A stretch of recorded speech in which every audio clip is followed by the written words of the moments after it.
आज हम लोग सेल साइकिल और सेल डिवीज़न के बारे में पढ़ेंगे। ठीक है, सेल डिवीज़न में सेल साइकिल के बारे में पढ़ेंगे। ठीक है, सेल साइकिल किसे बोलते हैं? सेल बनने से लेके सेल डिवीज़न के द्वारा डॉटर सेल बनने तक। ठीक है, पहले सेल बना, फिर सेल का धीरे धीरे ग्रोथ एंड डेवलपमेंट हुआ, सेल डिवीज़न हुआ, 2 डॉटर सेल बना। ये पूरे जो स्टेज होता है इसको बोला जाता है सेल साइकिल। ठीक है, सेल हम लोग जानते हैं कि एक सेल जो है वो डिवीज़न के द्वारा ही आगे सेल नया नया सेल बनता रहता है। ठीक है, सेल से टिश्यू बनता है, टिश्यू से ऑर्गेन, ऑर्गेन से ऑर्गेनिज्म बनता है। इस टाइप के बिना सेल डिवीज़न के आगे डेवलपमेंट हो ही नहीं पाता। ठीक है, एक सेल डिवीज़न करके मल्टी सेलुलर ऑर्गेन्स बनाता है और उसी सेल डिवीज़न से ही नए नए जो ऑर्गेनिज्म जो है वो बनता है, ऑर्गेन बनता है, सिस्टम बनता है। ठीक है, मतलब बिना सेल डिवीज़न की कोई लाइफ की कल्पना ही नहीं किया जा सकते। ठीक है, सबसे पहले विर्चो एक साइंटिस्ट थे 1855 में, ऐसा बताए थे कि हर सेल जो होता है वो सेल डिवीज़न के द्वारा ही बनता है। ठीक है, जो सेल नया बनता है वो पुराने सेल के डिवीज़न से ही बनता है। मतलब एक सेल के डिवीज़न से ही कई सेल बनता है, उसी से ऑर्गेन सिस्टम बनता है। मतलब लाइफ के लिए सेल डिवीज़न जरूरी होता है। ठीक है, तो जो सेल डिवीज़न होता है उससे डॉटर सेल बनता है और सेल में बहुत सारा काम होता है, जैसे ग्रोथ एंड डेवलपमेंट होता है सोमेटिक टिश्यू का। सेल डिवीज़न से ही नए नए ऑर्गेन सिस्टम बनता है। ठीक है, रीजेनरेशन डैमेज टिश्यू, बहुत बार ऐसा होता है कि मल्टीसेलुलर ऑर्गेनिज्म में बहुत सारी टिश्यूज जो है खराब होता जाता है, तो नए नए सेल डिवीज़न होता रहता है, तो डैमेज वाले टिश्यू को हटा के उस जगह में नया सेल बनता है। मतलब ग्रोथ एंड डेवलपमेंट को सही बनाए रखने के लिए भी सेल डिवीज़न जरूरी होता है। ठीक है, एसेक्सुअल रिप्रोडक्शन, सेक्सुअल रिप्रोडक्शन, नया सेल्स जो है पुराने सेल से सेल डिवीज़न के द्वारा बनता है। इस टाइप से हम लोग बोलते हैं कि लाइफ का इवोल्यूशन बिना सेल डिवीज़न के हो ही नहीं सकता। ठीक है, तो सेल अभी देखेंगे हम लोग cell cycle. Cell division cell होना बहुत ही ज़रूरी है, बहुत ही ज़्यादा इम्पोर्टेंट होता है, और उसमें सेल डिवीज़न जो है उसमें सेल साइकिल को हम लोग सबसे पहले देखेंगे। सेल साइकिल किसको बोला जाता है? हम लोग बोले कि सेल बनने से लेके डिवीज़न द्वारा नया डॉटर सेल बनने तक पूरा जो स्टेज होता है उसको हम क्या बोलेंगे? Cell cycle. ठीक है, तो हावर्ड एंड पेल्क 1953 में सबसे पहले सेल मतलब सेल का हर स्टेजेस को देखे थे, सेल डिवीज़न के स्टेजेस के बारे में बताए थे। ठीक है, ऐसा बोले थे कि 2 फेसेस होता है सेल साइकिल में। सेल साइकिल में 2 फेसेस होता है, एक होता है इंटरफेस और दूसरा होता है डिवीज़न फेस। डिवीज़न फेस को एम फेस, माइटोटिक फेस भी बोलते हैं। ठीक है, एक होता है इंटरफेस और दूसरा होता है सेल डिवीज़न फेस। इंटरफेस किसको बोलेंगे हम लोग? इंटर मतलब बिटवीन 2 सेल डिवीज़न, जैसे एक सेल डिवीज़न हुआ, 2 सेल बना, उसके बाद फिर डिवीज़न होता है, फिर सेल बनता है, तो 2 डिवीज़न के बीच का जो टाइम ये रहता है, स्टेज रहता है, उसको हम बोलेंगे इंटरफेस। ठीक है, इंटरवल बिटवीन 2 डिवीज़न, 2 डिवीज़न के बीच का जो समय होता है उसको बोला जाता है इंटरफेस। ऐसा माना जाता है कि उसको रेस्टिंग फेस है, इंटरफेस को रेस्टिंग फेस भी बोला जाता है, क्योंकि एक सेल डिवीज़न हुआ, दूसरा सेल डिवीज़न होगा, तो एक सेल डिवीज़न के बाद जब दूसरा सेल डिवीज़न होगा वो बीच वाला जो समय होता है उसको रेस्टिंग फेज भी बोला जाता है। लेकिन ये सही नहीं है, क्योंकि वो जो समय रहता है उसी समय में सेल में ज़्यादा से ज़्यादा बायोसिंथेटिक एक्टिविटीज़ होता है। ठीक है, मतलब बहुत सारे मेटाबॉलिक एक्टिविटीज से और नए नए चीज़ें बनता है उस समय। नया जो सेल डिवीज़न होगा उसका पूरा तैयारी उसी समय, और रेस्टिंग वाले जो पीरियड रहता है उसी समय हो जाता है, उसको टेम्पोररी फेज भी बोला जाता है। पूरी तरह से सेल डिवीज़न के लिए प्रिपेयर कर लेते हैं सेल। ठीक है, जैसे protein, enzyme, hormone, DNA, RNA, इस सब का सिंथेसिस इस फेज में होता है, इंटरफेस में। इस फेज में क्या क्या होता है हम लोग देखेंगे। सबसे पहले हम लोग देखेंगे कि जो न्यूक्लियस होता है, न्यूक्लियस बहुत ही साइज में बड़ा हो जाता है और क्लियर हो जाता है। डीएनए कंटेंट जो है उसके अंदर, न्यूक्लियस के अंदर जो क्रोमोसोम रहता है उसमें जो डीएनए पाया जाता है वो डबल हो जाता है डीएनए रिप्लिकेशन से। ठीक है, क्रोमोसोम पहले इस टाइप से, ये इंटरफेस न्यूक्लियस है, पहले पूरे जाल जैसा क्रोमेटिन फाइबर्स के रूप में फैले हुए रहते हैं। लेकिन बाद में धीरे धीरे इंटरफेस में क्या होता है, कॉन्डेंस होना चालू होता है, एक जगह जमा होता धीरे धीरे क्या होगा, जो दो क्रोमेटिड बनाएंगे, बीच में सेंट्रोमियर बनाएंगे, एक मतलब क्रोमोसोम बन जाता है। जाल जैसा फैला हुआ जो क्रोमेटिन नेट रहता है वो क्रोमोसोम में चेंज हो जाता है। न्यूक्लियोलस जो है वो भी साइज में बड़ा हो जाता है, क्लियर दिखने लगता है और मेटाबॉलिक एक्टिविटीज बहुत बढ़ जाता है। प्रोटीन, एंजाइम, ये सब का सिंथेसिस बहुत रैपिडली होता रहता है। एटीपी का सिंथेसिस होता है, messenger RNA, transfer RNA, ribosomal RNA, ये सब का सिंथेसिस होता है। ठीक है, मेंटेनेंस, कंट्रोल, सेल का एक्टिविटीज, सब चीजें इसी फेज में बहुत अच्छे से होता है। ठीक है, सेंट्रोसोम जो है होता है वो डिवीजन करके सेंट्रियोल बनाता है। सेंट्रियोल जो है वो दो पार्ट में डिवाइड हो जाता है। ठीक है, ज्यादातर एनिमल के साथ होता है और कुछ प्रिमिटिव प्लांट्स में ऐसा देखा जाता है। ठीक है, इस टाइप से इंटरफेस जो स्टेज होता है वो बहुत ज्यादा इंपॉर्टेंट होता है। इंटरफेस किसको बोलेंगे, एक सेल जब डिवीजन करके दो सेल बनता है, वो एक सेल डिवीजन करके जो बनता है, फिर जो डिवीजन होता है, दोनों डिवीजन के बीच का जो गैप रहता है उसको हम बोलेंगे इंटरफेस। पूरे सेल साइकिल को हम लोग देखेंगे तो पूरे सेल साइकिल जो है 4 फेसेस में उसको डिवाइड किया जाता है। ठीक है, G1 face, S face, G2 face और M फेस। तो पहला 3 जो होता है G1, S और G2, ये तीनों को बोला जाता है इंटरफेस का सब स्टेजेस। मतलब इंटरफेस में ये तीनों आता है, G1, S और G2। और M जो है माइटोटिक फेज बोलेंगे। ठीक है, ये इंटरफेस का तीनों फेज और इसको हम बोलेंगे माइटोटिक फेज। तो पूरे सेल साइकिल जो होता है उसमें सबसे ज़्यादा मैक्सिमम टाइम इंटरफेस का रहता है। ठीक है, जैसे 24 आवर्स में एक सेल साइकिल कंप्लीट हुआ। ठीक है, उसमें 10 से 12 घंटा G1 फेस लेते हैं, S फेस होने में 9 घंटा लगता है, G2 फेस के लिए 4 घंटा लगता है और M फेस के लिए 1 घंटा। ठीक है, माइटोटिक डिवीजन वाला जो फेस होता है वो 1 घंटे में हो जाता है। ठीक है, इस टाइप से पूरे सेल साइकिल जो है 4 भागों में बांटा जाता है, G1 face, S face, G2 face और M फेस। G1, S और G2 जो है ये इंटरफेस में आता है और M जो है उसको बोला जाता है माइटोटिक डिवीजन फेस। ठीक है, तो सबसे ईस्ट जो होता है ये थोड़ा अलग होता है, पूरे सेल साइकिल को 90 मिनट्स में कंप्लीट कर लेते हैं। सेल डिवीजन वाला सेल से बनने तक से सेल डिवीजन तक 90 मिनट्स में कंप्लीट कर लेता है ईस्ट। तो हम लोग अब देखेंगे G1 फेज। सबसे पहले देखो, हम लोग सोचते हैं कि सेल डिवीजन होता रहता है और नया सेल बनता रहता है, नए नए टिश्यूज बनता है, ऑर्गेन बनता है, सब बनता है, लेकिन एक एक सेल डिवीजन का जो टाइम पीरियड रहता है वो भी बहुत ज़्यादा उसको कंट्रोल में रखा जाता है कि इतने टाइम में ही ये फेज कंप्लीट होना है, दूसरा टाइम शुरू करना है। ऐसे बहुत ज़्यादा एक स्टेप बाय स्टेप बहुत ही अच्छे से पूरा ये कंट्रोल होता है, तभी सेल डिवीज़न होता है। क्योंकि सेल डिवीज़न होते होते कोई भी एक फेज में थोड़ा सा एबनॉर्मेलिटी आ जाता है तो सेल डिवीज़न ठीक से नहीं हो पाता है और जो नया डॉटर सेल बनेगा उसमें बहुत सारा कमी दिखने लगता है। ठीक है, इसलिए सेल डिवीज़न जो है बहुत अच्छे से सिस्टमेटिक तरीके से होता है। G1 में 10 से 12 घंटा ही लगता है, S फेज जो है 9 घंटा लगता है, G2 4 घंटा और M फेज 1 घंटे में कंप्लीट होता है। ठीक है, सबसे पहले हम लोग देखेंगे G1 फेज। G1 फेज को first gap phase, first growth phase और पोस्ट माइटोटिक फेज भी बोला जाता है। ठीक है, सबसे पहला फेज होता है इंटरफेस का और सबसे ज़्यादा टाइम लेता है।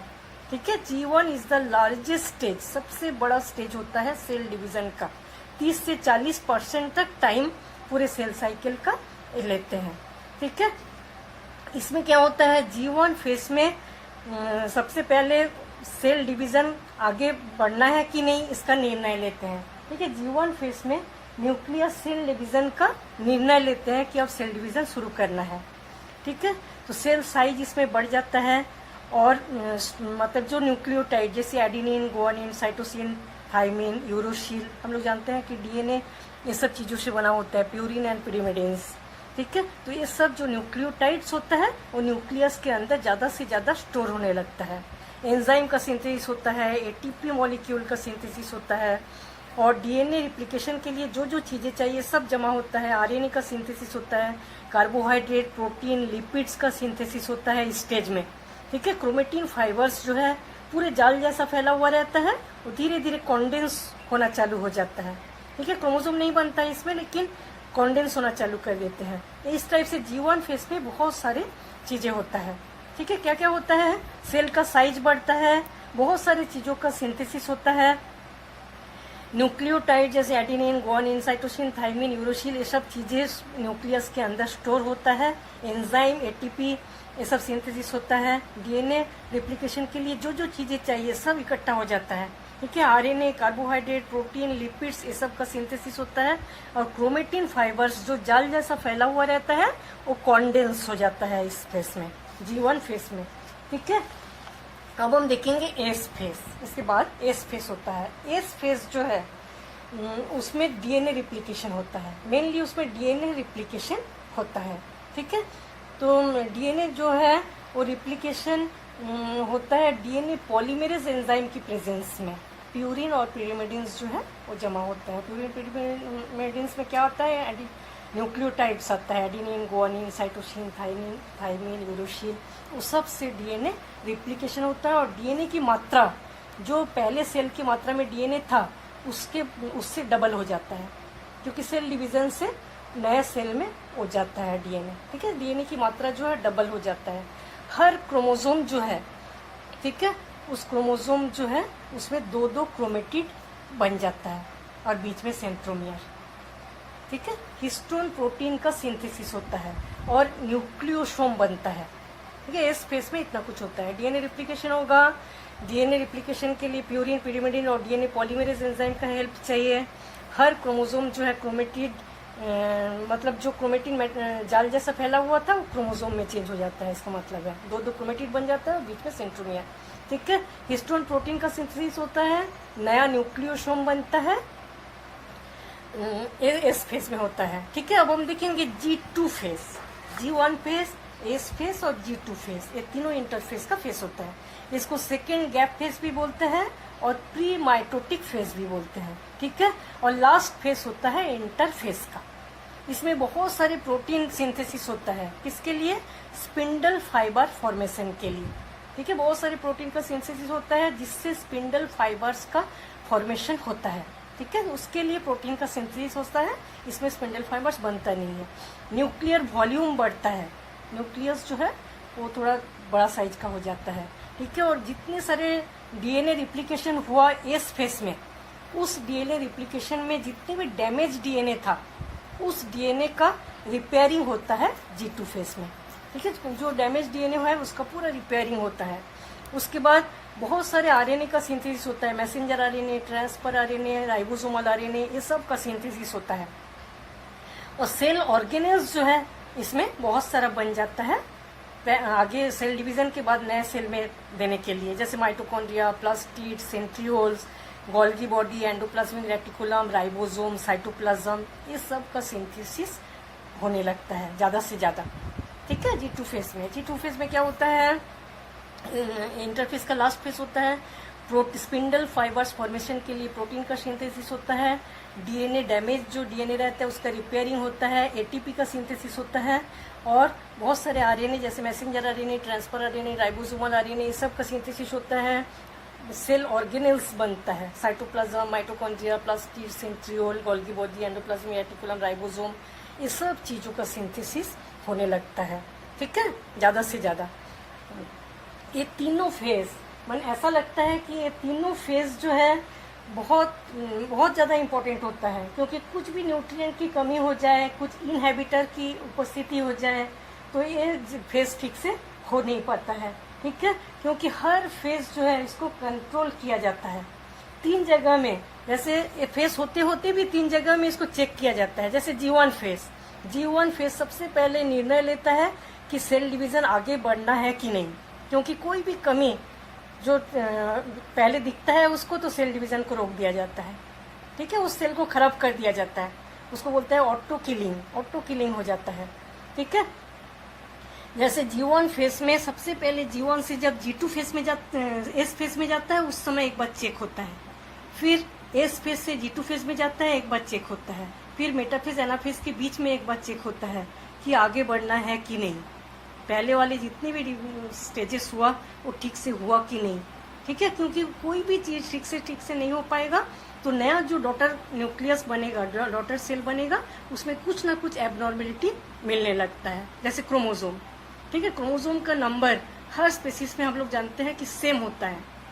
हर स्पेसीज में अपना अपना स्पेसीज में अलग अलग क्रोमोसोम का नंबर होता है, ठीक है। तो क्रोमोसोम के नंबर थोड़ा सा आधा भी कम हो गया या एक भी कम हो गया तो बहुत सारे एबनॉर्मेलिटी आगे के सेल में दिखाई देता है। इसलिए हर चीज़ों में जो डिवीजन होता है चेक होता जाता है, ठीक है। G1 से G2 एस फेज में जब चेक होता है उसको फर्स्ट चेक पॉइंट बोला जाता है। एस फेज से G2 फेज में जब चेक होता है उसको सेकेंड चेक पॉइंट बोला जाता है। फिर एनाफेज मेटाफेज के बीच में चेक होता है, थर्ड चेक पॉइंट बोला जाता है। मतलब 3 बार पूरा अच्छे से चेक कर लिया जाता है कि पीछे हम लोग जो जो किए हैं वो सही है कि नहीं। थोड़ा भी गलत होता है तो उस सेल को खराब कर दिया जाता है, ऑटो किलिंग बोलते हैं उसको, ठीक है। इस टाइप से बहुत ही सिस्टमेटिक तरीके से पूरा सेल डिवीजन होता है।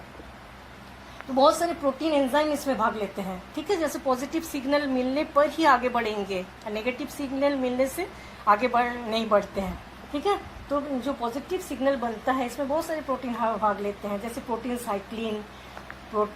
साइक्लिन डिपेंडेंट काइनेसेस एंजाइम, कुछ फॉस्फेटेज एंजाइम, ये सब भाग लेते हैं।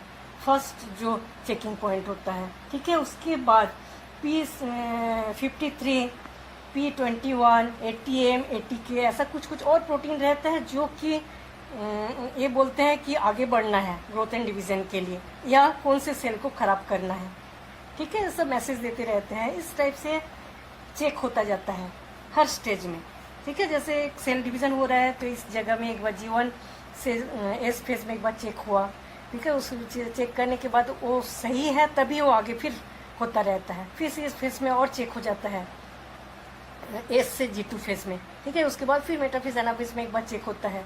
तो पूरा सिस्टम ऐसे अच्छे से चलता रहता है। कोई भी जगह में ऐसा बताए कि पहले ठीक ठाक कुछ नहीं हुआ तो उस सेल को खराब कर दिया जाता है, फिर दूसरा सेल डिवीजन करना चालू होता है, ठीक है। इस टाइप से पूरा सेल डिवीजन चलता रहता है। अब हम देखेंगे एम फेज या माइटोटिक फेज, इसको सेल डिवीजन फेज भी बोला जाता है, ठीक है। तो सबसे पहले प्लांट सेल में सेल डिवीजन को देखे थे स्ट्रैंसबर्गर एक साइंटिस्ट थे जो प्लांट सेल में सेल डिवीजन को सबसे पहले बताए थे इसके बारे में, ठीक है। तो इस डिवीजन फेज में 2 फेसेस आता है, एक है कैरियोकाइनेसिस, दूसरा है साइटोकाइनेसिस, ठीक है।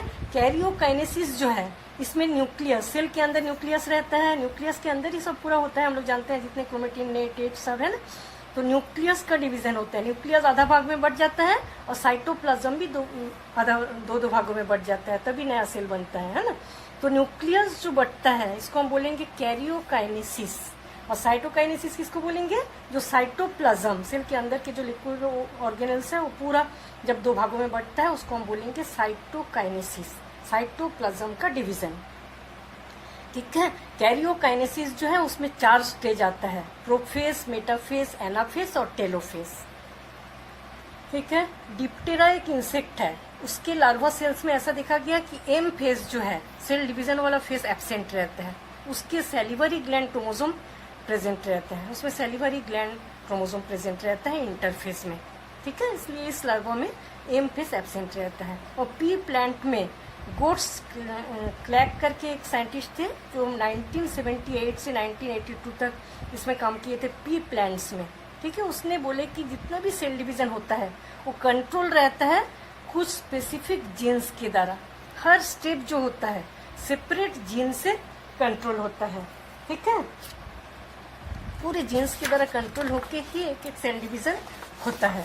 तो ऐसा देखा गया है कि जब डीएनए कंटेंट ज़्यादा रहता है, जैसे न्यूक्लियस के अंदर डीएनए की मात्रा जब डबल रहता है उससे ज़्यादा रहता है, तब आरएनए से तब माइटोटिक डिवीजन होता है। और ऐसा देखा गया जब मियोसिस डिवीजन होता है तो आरएनए कंटेंट जो है डबल होता है या उससे ज़्यादा होता है डीएनए से, तब मियोसिस डिवीजन होता है, ठीक है।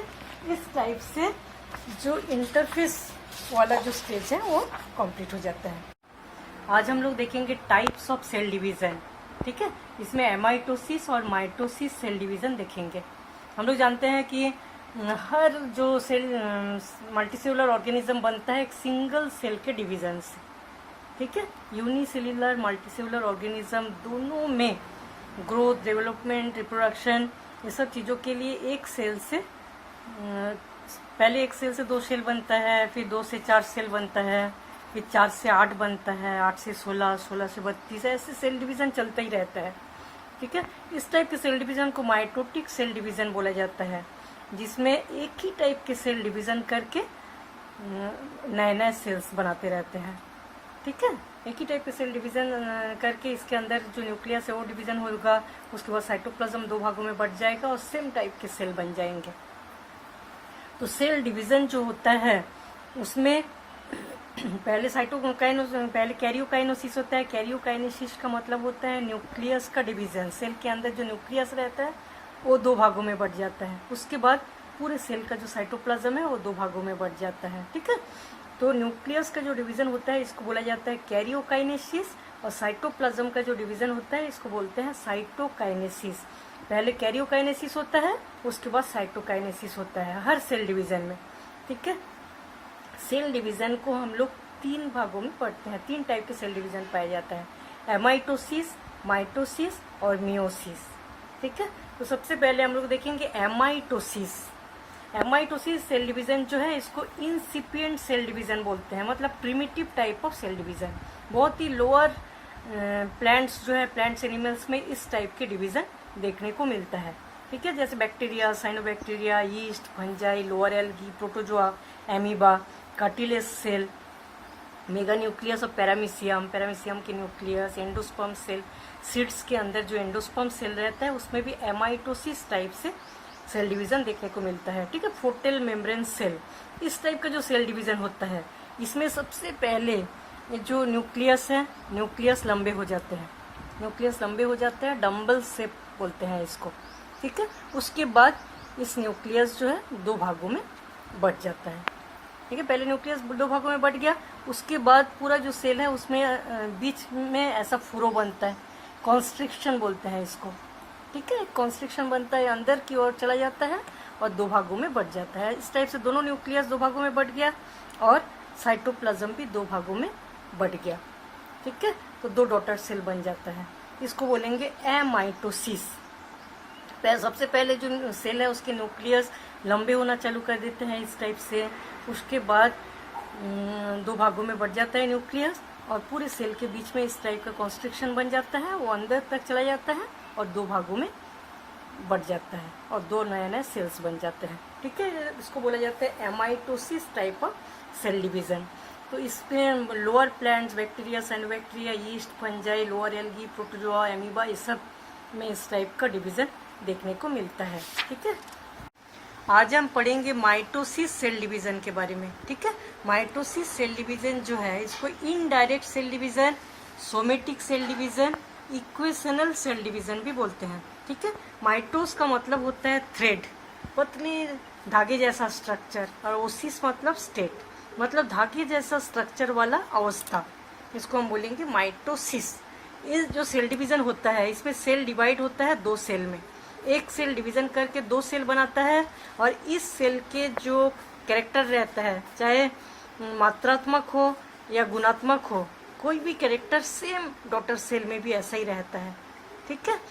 तो ये जो पेरेंट सेल और डॉटर सेल में सेम टाइप के क्वालिटी एंड क्वांटिटी वाला कैरेक्टर पाया जाता है। सबसे पहले माइटोसिस को देखे थे स्ट्रसबर्गर, ठीक है, प्लांट सेल में देखे थे। 1870 में स्ट्रसबर्गर एक साइंटिस्ट थे जिसने प्लांट सेल में सबसे पहले माइटोसिस सेल डिवीज़न देखे थे, और एनिमल सेल में सबसे पहले देखे थे बोवरी एंड फ्लेमिंग 1882 में। बोवरी एंड फ्लेमिंग 2 साइंटिस्ट 1882 में एनिमल सेल में सबसे पहले माइटोसिस डिवीज़न देखे थे। प्लांट सेल में देखे थे स्ट्रसबर्गर, ठीक है। और माइटोसिस शब्द जो है, टर्म, सबसे पहले यूज़ किए थे फ्लेमिंग 1882 में।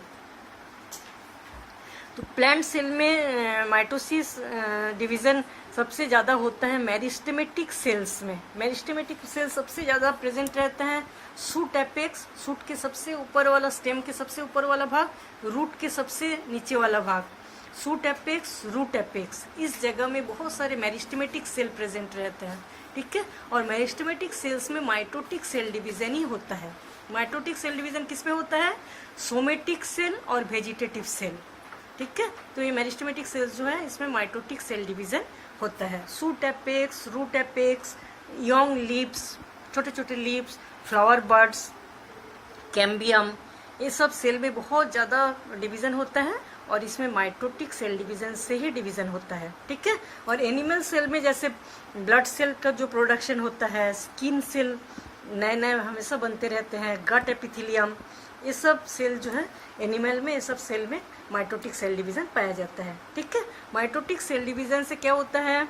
ग्रोथ एंड डेवलपमेंट, सेल लगातार डिवीज़न करते रहते हैं और मल्टी सेलुलर ऑर्गेनिज्म में ग्रोथ एंड डेवलपमेंट जो है सेल डिवीज़न से होता है। रिपेयर, रिपेयर मतलब कई बार टिश्यू डैमेज हो जाती है तो उस जगह में नए नए सेल डिवीज़न से नया सेल बन जाता है और पुराने डैमेज वाला टिश्यू जो है वो हट जाता है, ठीक है। मतलब ग्रोथ एंड डेवलपमेंट में हीलिंग ऑफ वुंड्स, किसी जगह जब चोट लग जाता है उस जगह सेल डिवीज़न बहुत ज़्यादा होने लगता है उस चोट को भरने के लिए, ठीक है।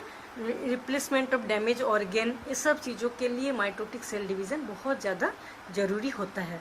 तो माइटोटिक सेल से, एक सेल से जो सेम जो डॉटर सेल बनता है उसमें क्रोमोसोम का नंबर और पूरे कैरेक्टर जो है सेम टाइप का होता है, ठीक है।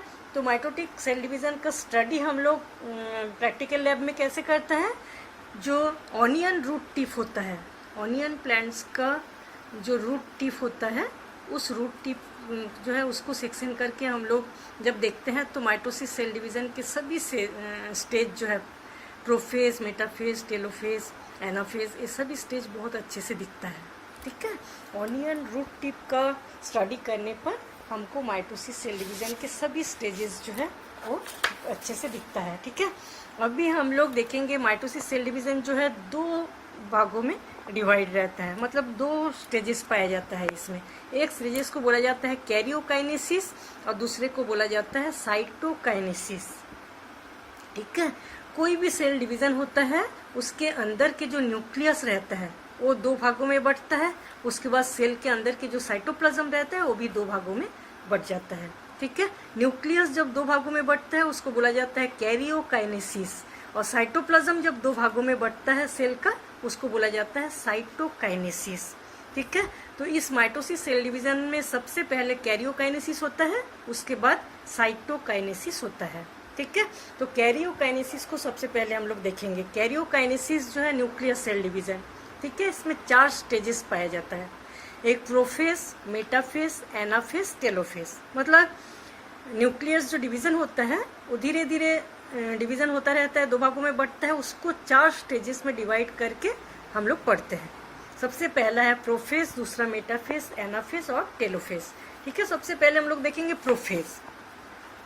प्रो मतलब बिफोर और फेसेस मतलब स्टेज, ठीक है। सबसे पहले वाला स्टेज जो होता है उसको प्रोफेज बोलते हैं।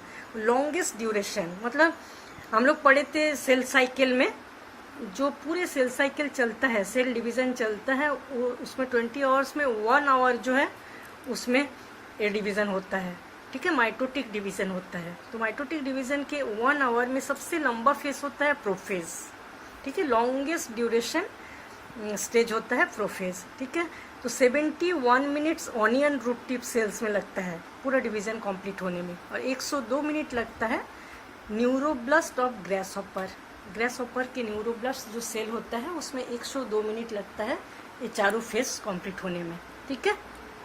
तो हम देखेंगे प्रोफेज में, प्रोफेज को भी हम लोग 3 भागों में बांटे हैं, अर्ली प्रोफेज, मिड प्रोफेज और लेट प्रोफेज, ठीक है। प्रोफेज एक ही स्टेज होता है लेकिन धीरे धीरे क्या क्या चेंजेस आते रहते हैं न्यूक्लियस में, उस हिसाब से हम लोग 3 भागों में। सबसे पहले अर्ली प्रोफेज में क्या होता है, जो क्रोमोसोम रहता है पूरे जाल जैसा न्यूक्लियस में फैला हुआ रहता है, ठीक है। क्रोमोसोम पतले धागे जैसे स्ट्रक्चर में पूरा फैला हुआ रहता है पूरे न्यूक्लियस के अंदर, ठीक है। थ्रेड लाइक स्ट्रक्चर रहता है, इसको बोलते हैं क्रोमेटिन रेटिकुलम, जो कि न्यूक्लियो प्रोटीन का बना होता है।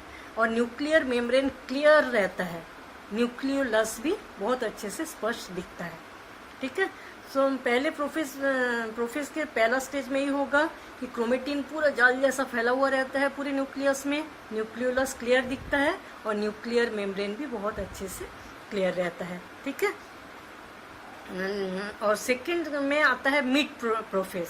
मिड प्रोफेज में क्या होता है, ये जो हम लोग पतले ताकि जैसा स्ट्रक्चर पूरा जाल जैसा फैला हुआ देखे हैं, ये धीरे धीरे कॉन्डेंस होता जाता है, ठीक है। कॉइलिंग होता है, रिकॉइलिंग होता है और मोटे मोटे छोटे छोटे हो जाते हैं, ठीक है। कॉन्डेंस मतलब बहुत ही मोटा मोटा दिखता है, पहले पतली थ्रेड लाइक स्ट्रक्चर दिखता है, उसके बाद जैसे कॉन्डेंस हो जाता है तो ऐसे मोटे मोटे स्ट्रक्चर दिखने लगते हैं और थोड़ा छोटे छोटे, ठीक है। इसमें भी मिड वाला जो प्रोफेस रहता है इसमें भी न्यूक्लियर मेम्ब्रेन क्लियर रहता है और न्यूक्लियोलस भी रहता है, प्रेजेंट रहता है, ठीक है। तो मिड प्रोफेस में क्या होता है, तो क्रोमोसोम जो है छोटे छोटे मोटे मोटे हो जाते हैं कॉन्डेंस होके, और न्यूक्लियर मेम्ब्रेन दोनों प्रेजेंट रहते हैं और प्रोटीन मॉलिक्यूल बन जाता है। क्रोमोसोम के चारों ओर एक प्रोटीन मैट्रिक्स सेक्रेट होता है, ठीक है। इसके बाद हम लोग देखेंगे प्रोफेज के लास्ट में। प्रोफेज के लास्ट में क्या होता है, न्यूक्लियर मेम्ब्रेन और न्यूक्लियोलस गायब होता जाता है, पूरी तरह से डिसअपियर नहीं होता लेकिन डिसअपियर होने लगता है, ठीक है। तो जब न्यूक्लियर मेम्ब्रेन गायब हो जाएगा, न्यूक्लियोलस गायब हो जाएगा, तो इसके अंदर के जितने भी क्रोमेटिन नेटवर्क जो मोटे मोटे हो गए हैं वो पूरे सेल के साइटोप्लाज्म में आ जाता है, क्योंकि ये गल गया, ये खराब हो गया, तो क्रोमोसोम कहाँ हो गया, साइटोप्लाज्म में हो गया, ठीक है। इसलिए क्रोमोसोम जो है साइटोप्लाज्म में आ जाता है। क्रोमोसोम अब क्या होता है, इक्वेटर की ओर जाने लगता है, क्रोमोसोम बीच में आ जाता है, ठीक है। पूरे सेल के न्यूक्लियस के बीच में क्रोमोसोम आने लगते हैं। तो स्पिंडल फाइबर्स फॉर्म होता है, छोटे छोटे किनारे की ओर स्पिंडल फाइबर्स बनने लगते हैं दोनों साइड में। देखो प्लांट सेल जो है इसमें सेंट्रियोल नहीं पाया जाता और एनिमल सेल में पाया जाता है सेंट्रियोल। एनिमल सेल में पहला वाला स्टेज सेम रहेगा, पतली पतली थ्रेड जैसा स्ट्रक्चर में पूरी न्यूक्लियस में क्रोमेटिन नेटवर्क रहता है, न्यूक्लियोलस भी क्लियर रहता है, न्यूक्लियर मेम्ब्रेन भी रहता है सेम, ठीक है। लेकिन दोनों इसमें सेंट्रोसोम प्रेजेंट रहता है जो कि प्लांट सेल में प्रेजेंट नहीं रहता, ठीक है। सेंट्रोसोम जो है दो भागों में बढ़ जाता है, ठीक है, उसको हम बोलेंगे सेंट्रियोल। एक सेंट्रोसोम से दो सेंट्रियोल बनता है। उसके बाद क्या होता है, सेंट्रियोल धीरे धीरे पोल की ओर आने लगते हैं। एक सेंट्रियोल नॉर्थ पोल में रहता है, एक सेंट्रियोल आ जाता है साउथ पोल में, ठीक है। और उसके बाद क्या होता है, इस जो सेंट्रियोल रहता है इससे एस्टर का फॉर्मेशन होता है, मतलब एस्ट्रल रे निकलता है, सेंट्रियोल के चारों तरफ एस्ट्रल रे निकलता है और इसी सेंट्रियोल से बनता है स्पिंडल फाइबर। इसी सेंट्रियोल से स्पिंडल फाइबर बनने लगते हैं। लेकिन इसमें ऐसा नहीं होता, इसमें सेंट्रियोल प्रेजेंट नहीं रहता, सेंट्रोसोम प्रेजेंट नहीं रहता प्लांट सेल में, इसीलिए इसमें जो स्पिंडल फाइबर बनता है वो साइटोप्लाज्मिक मटेरियल से ही बनता है। सेल के अंदर जो साइटोप्लाज्म रहता है उसके मटेरियल से ही स्पिंडल फाइबर का फॉर्मेशन होता है। इसमें स्पिंडल फाइबर का फॉर्मेशन जो है सेंट्रियोल और एस्ट्रल रे से होता है। बाकी सेम होता है, जैसे क्रोमोसोम पहले नेटवर्क जाल जैसा फैला रहता है, कॉन्डेंस होके छोटा छोटा मोटा मोटा हो जाता है और बाद में जैसे दो क्रोमेटिड बन जाता है, बीच में सेंट्रोमियर बन जाता है, सेम दोनों में होता है, ठीक है। इसमें बस अलग एनिमल सेल में ये होता है कि सेंट्रियोल बनता है दो, और दोनों सेंट्रियल एक नॉर्थ पोल में एक साउथ पोल में प्रेजेंट हो जाता है, ठीक है, आ जाता है, और उस सेंट्रियोल से एस्ट्रल रे बनता है और स्पिंडल फाइबर का फॉर्मेशन होने लगता है, ठीक है। ये था प्रोफेज। अब हम देखेंगे मेटाफेज, ठीक है। प्रोफेज के बाद आता है मेटाफेज। मेटा मतलब बिटवीन और फेज मतलब स्टेजेस, मतलब बीच का स्टेजेस, ठीक है। इस स्टेज में बहुत ही छोटे कम समय के लिए होता है, 2 से 10 मिनट भी लगता है मेटाफेज सेल डिवीजन में, ठीक है। इस समय मेटाफेज में क्या होता है, सेल के अंदर के जो न्यूक्लियस है बहुत ही क्लियर दिखता है, सिंपल माइक्रोस्कोप में ही इसके अंदर के सभी भाग दिखने लगता है। इसलिए जब क्रोमोसोम के मॉर्फोलॉजी का स्टडी करते हैं हम तो इसी स्टेज में करते हैं, इसी स्टेज में क्रोमोसोम के मॉर्फोलॉजी का स्टडी हम लोग इजीली कर सकते हैं, ठीक है। तो मेटाफेज में क्या होता है, न्यूक्लियोलस और न्यूक्लियर मेम्ब्रेन, जो प्रोफेज में हम लोग देख रहे थे कि लास्ट प्रोफेज तक गायब हो जा रहा है, इसमें पूरी तरह से गायब हो जाता है। न्यूक्लियोलस और न्यूक्लियर मेम्ब्रेन पूरी तरह से गायब हो जाता है और क्रोमोसोम बीच में आ जाता है साइटोप्लाज्म में। ठीक है, अब क्रोमोसोम जो है छोटा छोटा मोटा मोटा हो जाता है और हम लोग क्रोमोसोम के स्ट्रक्चर के बारे में पढ़े थे कि 2 क्रोमेटिड रहता है और बीच में सेंट्रोमियर से जुड़ा हुआ रहता है। पूरे क्रोमोसोम ऐसा हो जाता है, 2 क्रोमेटिड और बीच में सेंट्रोमियर। ठीक है, और मेटाफेज स्टेज में क्या होता है, ये जो क्रोमोसोम होता है वो बीच में आ जाता है। ठीक है, क्रोमोसोम बीच में आ जाता है और जो स्पिंडल फाइबर्स निकलता है, हम लोग स्पिंडल फाइबर्स के बारे में अभी देखे थे, ये जो स्पिंडल फाइबर साइटोप्लाज्मिक मटेरियल से बनता है, उस स्पिंडल फाइबर्स में क्रोमोसोम का सेंट्रोमियर जुड़ जाता है। क्रोमोसोम के जो 2 क्रोमेटिड्स रहते हैं, बीच में सेंट्रोमियर रहता है, ये सेंट्रोमियर स्पिंडल फाइबर से जुड़ जाता है। ठीक है, और बीच में आ जाता है पूरे क्रोमोसोम। तो बीच में बन जाता है मेटाफेज प्लेट, बीच में एक प्लेट जैसा स्ट्रक्चर बन जाता है जिसको बोला जाता है मेटाफेज प्लेट। इस जगह में आ जाता है क्रोमोसोम जो कि स्पिंडल फाइबर्स के साथ लगा हुआ रहता है। ठीक है, अब हम देखेंगे कि जो स्पिंडल फाइबर्स है, ये 2 टाइप के स्पिंडल फाइबर्स होता है। ठीक है, एक टाइप के स्पिंडल फाइबर्स जो होते हैं उसको बोला जाता है डिसकॉन्टिन्यूअस फाइबर्स, और एक टाइप के स्पिंडल फाइबर्स है जिसको हम बोलेंगे कॉन्टिन्यूअस फाइबर्स। ठीक है, डिसकॉन्टिन्यूअस स्पिंडल फाइबर्स में क्या होता है, ये पोल टू डिसकॉन्टिन्यूअस में क्या होता है, जो यहाँ से पोल से सेंट्रोमियर तक ही फाइबर जुड़ा हुआ रहता है, पोल से क्रोमोसोम के सेंट्रोमियर तक स्पिंडल फाइबर्स। ठीक है, उसको हम क्या बोलेंगे, डिसकॉन्टिन्यूअस स्पिंडल फाइबर्स। और कॉन्टिन्यूअस स्पिंडल फाइबर्स में क्या होता है, एकदम इस पोल से इस पोल तक बहुत सारे स्पिंडल फाइबर्स फैला हुआ रहता है, इस पोल से इस पोल तक, उसको हम बोलेंगे कॉन्टिन्यूअस स्पिंडल फाइबर्स। और पोल से सेंट्रोमियर तक बहुत सारे स्पिंडल फाइबर्स रहते हैं जिसको हम क्या बोलेंगे, डिसकॉन्टिन्यूअस स्पिंडल फाइबर्स। ठीक है, हर स्पिंडल फाइबर्स जो है 4 से 20 तक माइक्रोट्यूब्यूल्स का बना होता है, छोटे छोटे पतले पतले माइक्रोट्यूब्यूल्स का बना होता है, जिसमें एमिनो एसिड रहता है, जिसमें सल्फर युक्त एमिनो एसिड रहता है।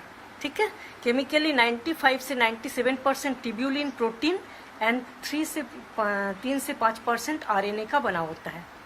ठीक है, 95 से 97% ट्यूब्यूलिन प्रोटीन का बना होता है माइक्रोट्यूब्यूल्स, और 3 से 5% आरएनए का बना होता है। ठीक है, मेटाफेज में हम लोग क्या देखें कि क्रोमोसोम बीच में आ जाता है। इसका मेन मेटाफेज मतलब बिटवीन स्टेजेस, क्रोमोसोम बीच में आ जाता है। हर क्रोमोसोम का सेंट्रोमियर स्पिंडल फाइबर से जुड़ा हुआ रहता है। स्पिंडल फाइबर्स 2 टाइप के होते हैं, कुछ स्पिंडल फाइबर्स पोल से पोल की ओर रहता है जिसको हम क्या बोलेंगे, कॉन्टिन्यूअस स्पिंडल फाइबर्स, और बहुत सारे स्पिंडल फाइबर्स पोल से सेंट्रोमियर तक लगा हुआ रहता है। ठीक है, तो उसको हम क्या बोलेंगे, discontinuous spindle fibres. Plant cell animal cell में सेम होता है, बस प्लांट सेल में सेंट्रियोल एस्ट्रल रेस एब्सेंट रहता है, इसमें सेंट्रियोल एस्ट्रल रेस रहता है, उसी से स्पिंडल फाइबर्स निकलता है। ठीक है, बाकी स्टेजेस सेम रहता है मेटाफेज। अब देखेंगे एनाफेज। एनाफेज मतलब एना मतलब आफ्टर, फेसेस मतलब स्टेज।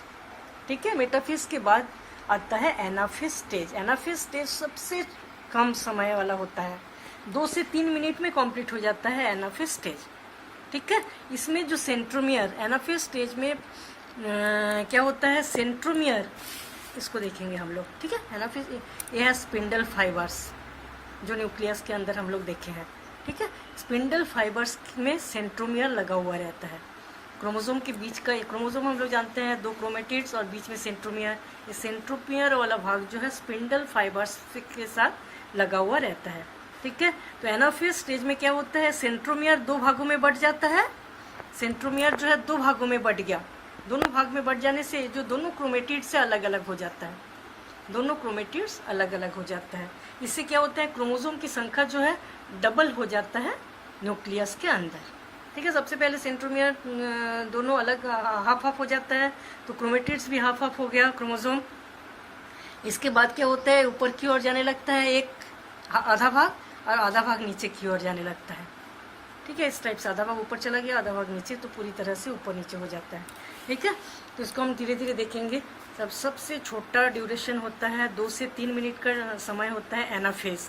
ठीक है, इसमें सेंट्रोमियर 2 भागों में बट जाता है, और इसके जो क्रोमेटिड है वो भी 2 भागों में बट जाता है, इसलिए क्रोमोसोम की संख्या जो होता है पूरी तरह से डबल हो जाता है। ठीक है, हर क्रोमेटिड जो डॉटर सेल रहता है धीरे धीरे ऊपर की ओर जाता है, धीरे धीरे ऊपर की ओर जाता है। ऊपर की ओर कैसे जाता है, इसमें भी देखो ऊपर का जो स्पिंडल फाइबर्स है और नीचे का ऐसे जैसे दो क्रोमेटिड्स हैं, ठीक है, इसके बीच में भी बहुत सारे फाइबर स्पिंडल फाइबर्स बनना चालू हो जाता है एनाफेज में, ठीक है। जो स्पिंडल फाइबर्स हम लोग जानते हैं कि पोल से जुड़ा रहता है सेंट्रोमियर से, उसको हम क्या बोलेंगे, क्रोमोसोमल फाइबर्स, ठीक है। और बीच में भी स्पिंडल फाइबर्स बनना चालू हो जाता है, ठीक है।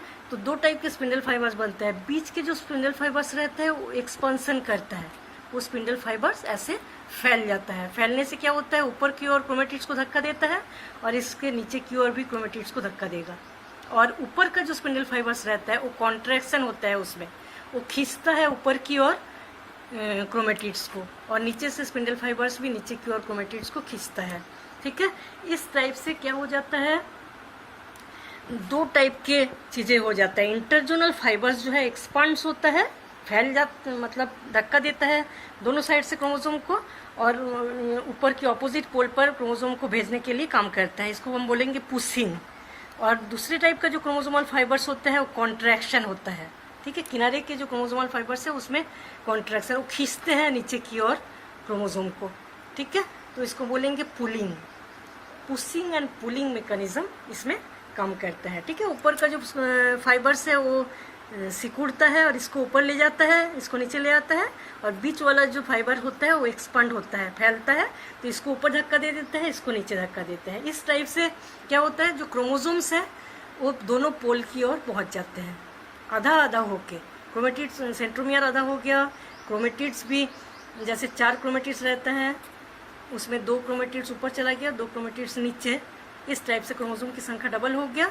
और पुलिंग एंड पुशिंग वाला जो मैकेनिज्म होता है इससे ऊपर की ओर दोनों पोल की ओर चले जाते हैं, ठीक है। ये था एनाफेज। एनाफेज में दोनों पोल की ओर जाने लगता है। अब हम देखेंगे टेलोफेज।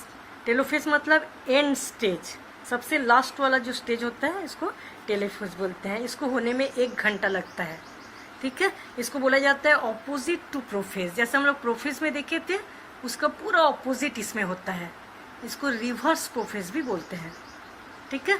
जैसे दोनों और पूरे क्रोमोसोम चला गया, दोनों पोल में क्रोमोसोम चला गया, क्रोमोसोम जाने के बाद इसमें क्या होता है, जैसे पहले था न्यूक्लियर मेम्ब्रेन बन जाता है, न्यूक्लियोलस बन जाता है, इस क्रोमोसोम के चारों ओर न्यूक्लियर मेम्ब्रेन बन जाता है, न्यूक्लियोलस बन जाता है, और धीरे धीरे जो स्पिंडल फाइबर्स रहता है पूरी तरह से गायब हो जाता है, ठीक है।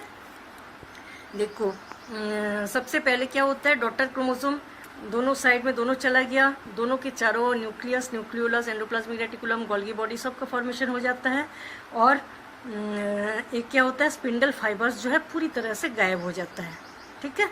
और स्पिंडल फाइबर्स, एस्ट्रल रे, ये सब चीज़ें साइटोप्लाज्म जो है इसको एब्जॉर्ब कर लेते हैं, इस टाइप से गायब हो जाता है। गायब होने के बाद इसके चारों न्यूक्लियस, न्यूक्लियर मेम्ब्रेन बन जाता है।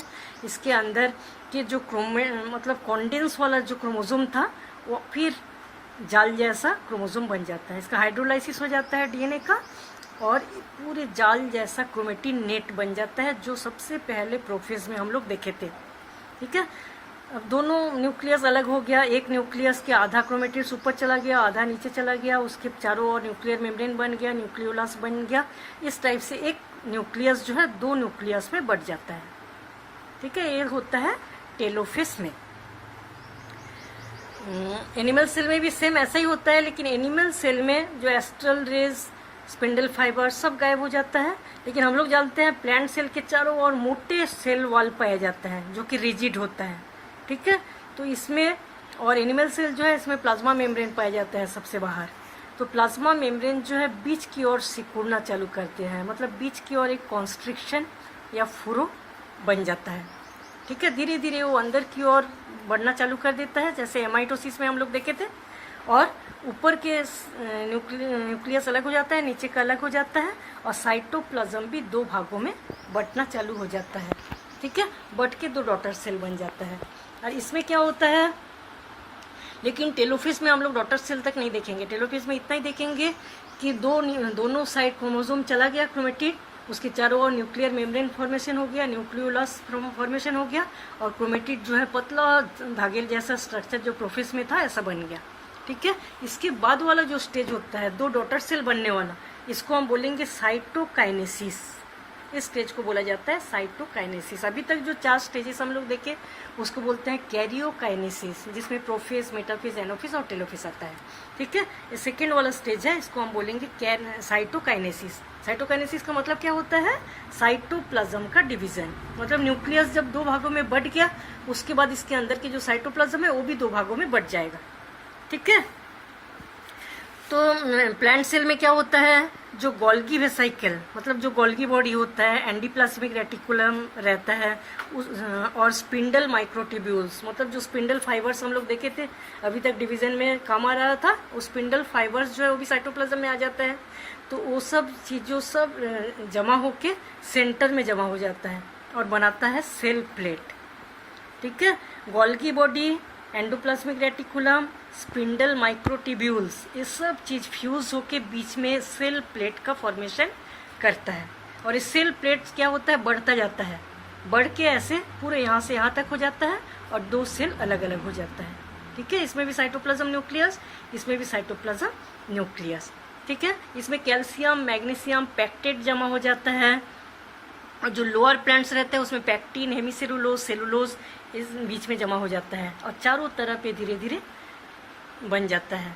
ठीक है, क्योंकि हम लोग जानते हैं प्लांट सेल में प्राइमरी, सेकेंडरी सेल वॉल का फॉर्मेशन होता है, जो कि लिग्निन, सुबेरिन, सेलुलोज, हेमिसेलुलोज, ये सब चीज़ें चारों तरफ जमा होकर 2 अलग अलग सेल बन जाता है। ठीक है, साइटोकाइनेसिस किसको बोलेंगे? साइटोप्लाज्म का डिवीजन होके जब 2 सेल बनता है।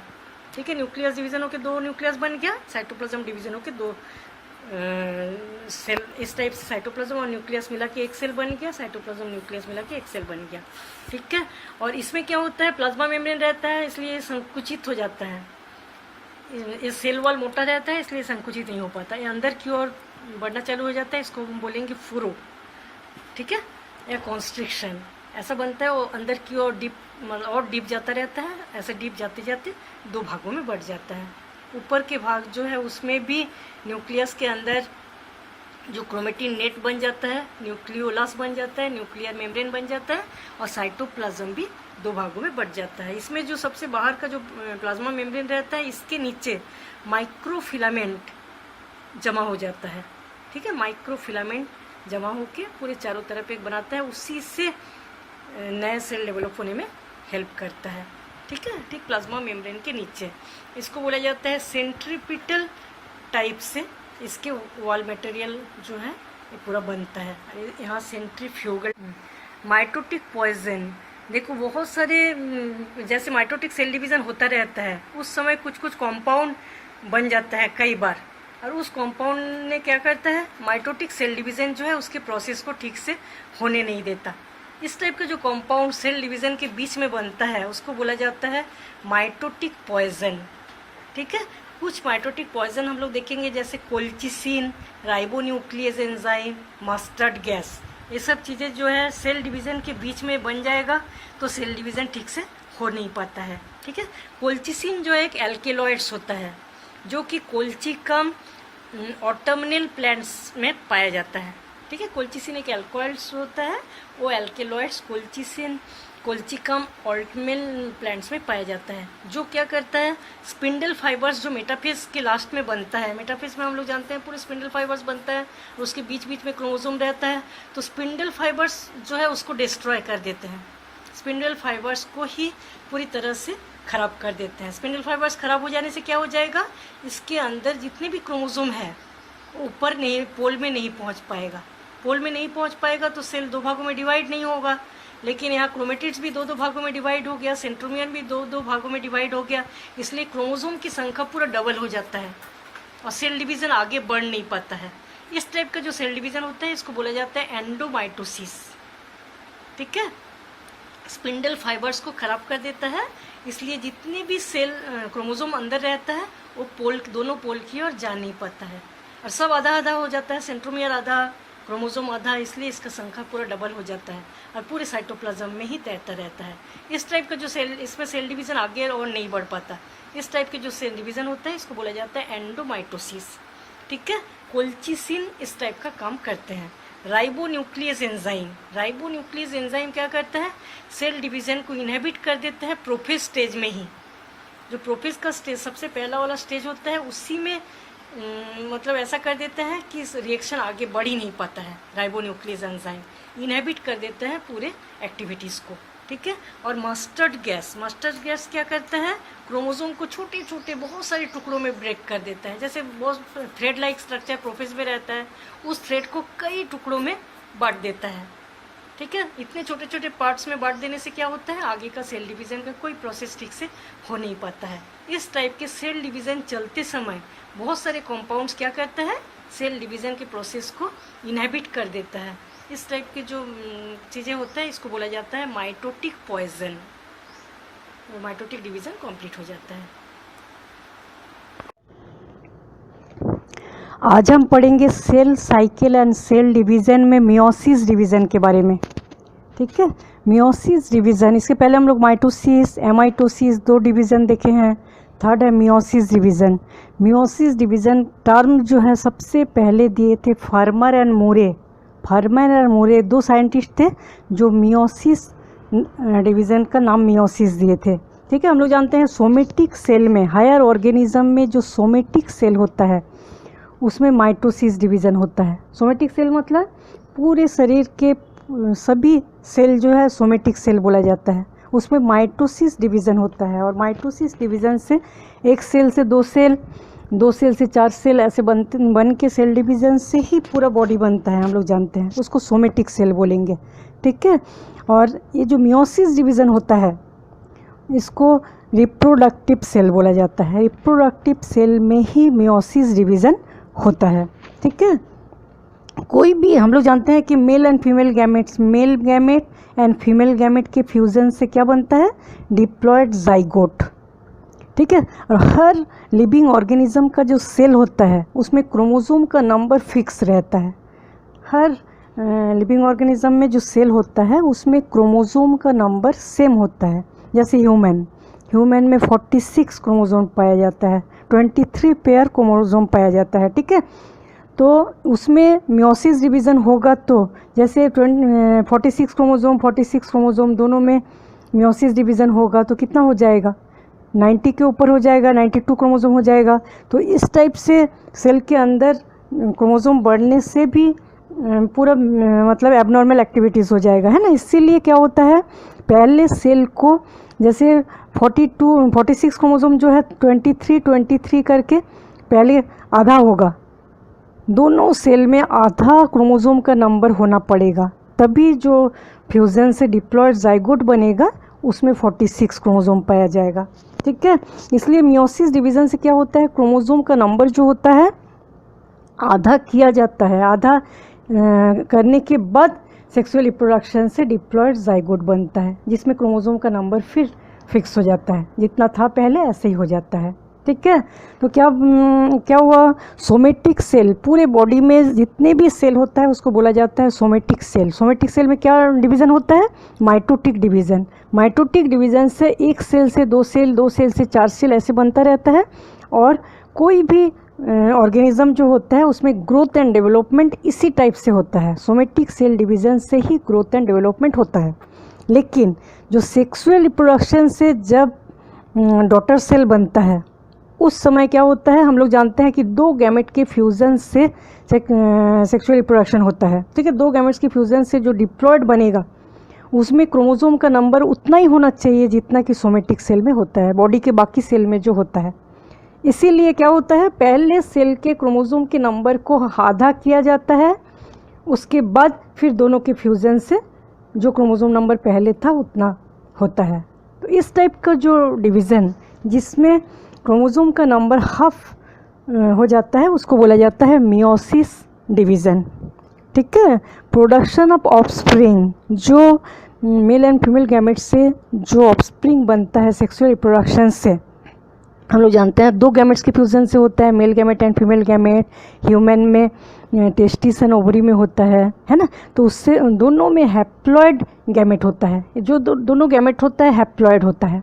इसके दोनों के फ्यूजन से डिप्लॉयड जाइगोट बनता है। फिर माइटोटिक डिवीजन से, जैसे सोमेटिक सेल से ग्रोथ एंड डेवलपमेंट होता है, ऐसे ही माइटोटिक डिवीजन से पूरे बॉडी में ग्रोथ एंड डेवलपमेंट होता है। तो इस टाइप का जो डिवीज़न होता है इसको बोला जाता है मियोसिस।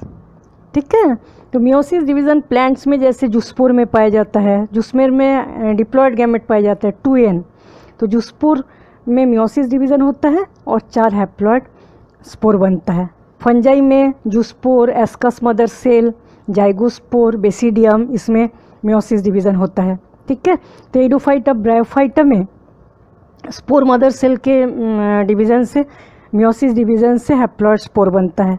ठीक है, जिम्नोस्पर्म, एंजियोस्पर्म में megaspore mother cell, microspore mother cell, इसमें मियोसिस डिवीज़न होता है और हैप्लॉयड स्पोर बनता है। ठीक है, तो मियोसिस में दो, मियोसिस डिवीज़न को हम लोग अच्छे से जब पढ़ेंगे तब ऐसे देखेंगे कि 2 टाइप के डिवीज़न होता है इसमें, मियोसिस 1 एंड मियोसिस 2।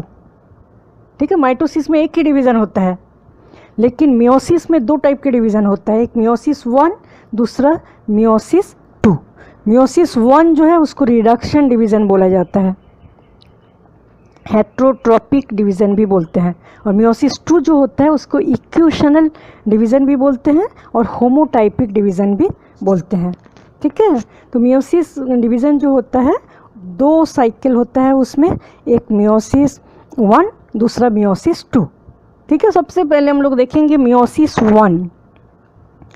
मियोसिस 1 जो होता है उसमें 4 मतलब मियोसिस 1 एंड मियोसिस 2 ये दोनों में 4 फेसेस होता है। मियोसिस 1 में भी प्रोफेस, मेटाफेस, एनाफेस, टेलोफेस, और मियोसिस 2 में भी प्रोफेस, मेटाफेस, एनाफेस, टेलोफेस, 4 स्टेजेस आता है। ठीक है, तो मियोसिस 1 जो होता है उसमें जो प्रोफेस, मेटाफेस, एनाफेस, टेलोफेस होता है उसको बोला जाता है प्रोफेस 1, मेटाफेस 1, एनाफेस 1 और टेलोफेस 1। मियोसिस 2 में जो स्टेजेस आता है उसको प्रोफेस 2, मेटाफेस 2, एनाफेस 2 और टेलोफेस 2। इसके पे हम लोग जानते हैं कि इंटरफेस, 2 डिवीज़न के बीच का जो डिवीज़न होता है, 2 जैसे मियोसिस 1 एंड मियोसिस 2, ये दोनों डिवीज़न के बीच में एक स्टेज होता है जिसको बोला जाता है इंटरफेस और प्रिपेयरिंग फेस। सबसे पहले सेल अपना पूरा प्रिपेयर कर लेते हैं, उसके बाद सेल डिवीज़न चालू होता है। ठीक है, तो माइटोसिस में जो इंटरफेस होता है वो थोड़ा लंबा होता है, वो बहुत टाइम लगता है उसमें। ठीक है, बहुत सारे चेंजेस आता है, लेकिन मियोसिस में जो इंटरफेस होता है उसमें गैप बहुत कम होता है, बहुत कम गैप होता है, इसलिए इस इंटरफेस को बोला जाता है इंटरकाइनेसिस। मियोसिस के इंटरफेस को इंटरकाइनेसिस बोला जाता है। ठीक है, तो मियोसिस 1 एंड मियोसिस 2 ये दोनों के बीच के जो गैप होता है उसको क्या बोलेंगे हम, इंटरफेस। जैसे हम लोग इंटरफेस जो है उसमें हम लोग जानते हैं G1S G2 फेस पाया जाता है, हम लोग माइटोसिस में देखे हैं, है ना। तो G1S G2 और 2 mitotic meiosis face, meiosis 1 and meiosis 2, ये दोनों के बीच में एक गैप रहता है जिसको बोला जाता है इंटरकाइनेसिस।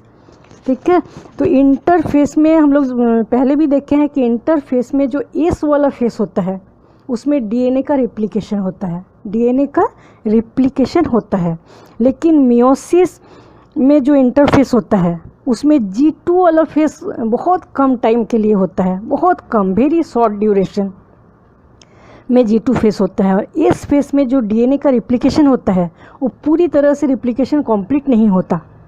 ठीक है, थोड़ा सा 0.3% डीएनए का रिप्लिकेशन बचा रहता है, वो डीएनए का रिप्लिकेशन पूरा नहीं होता, थोड़ा जो बचा रहता है वो बाद में जाइगोटिन फेस में होता है। ठीक है, जाइगोटिन फेस में होता है।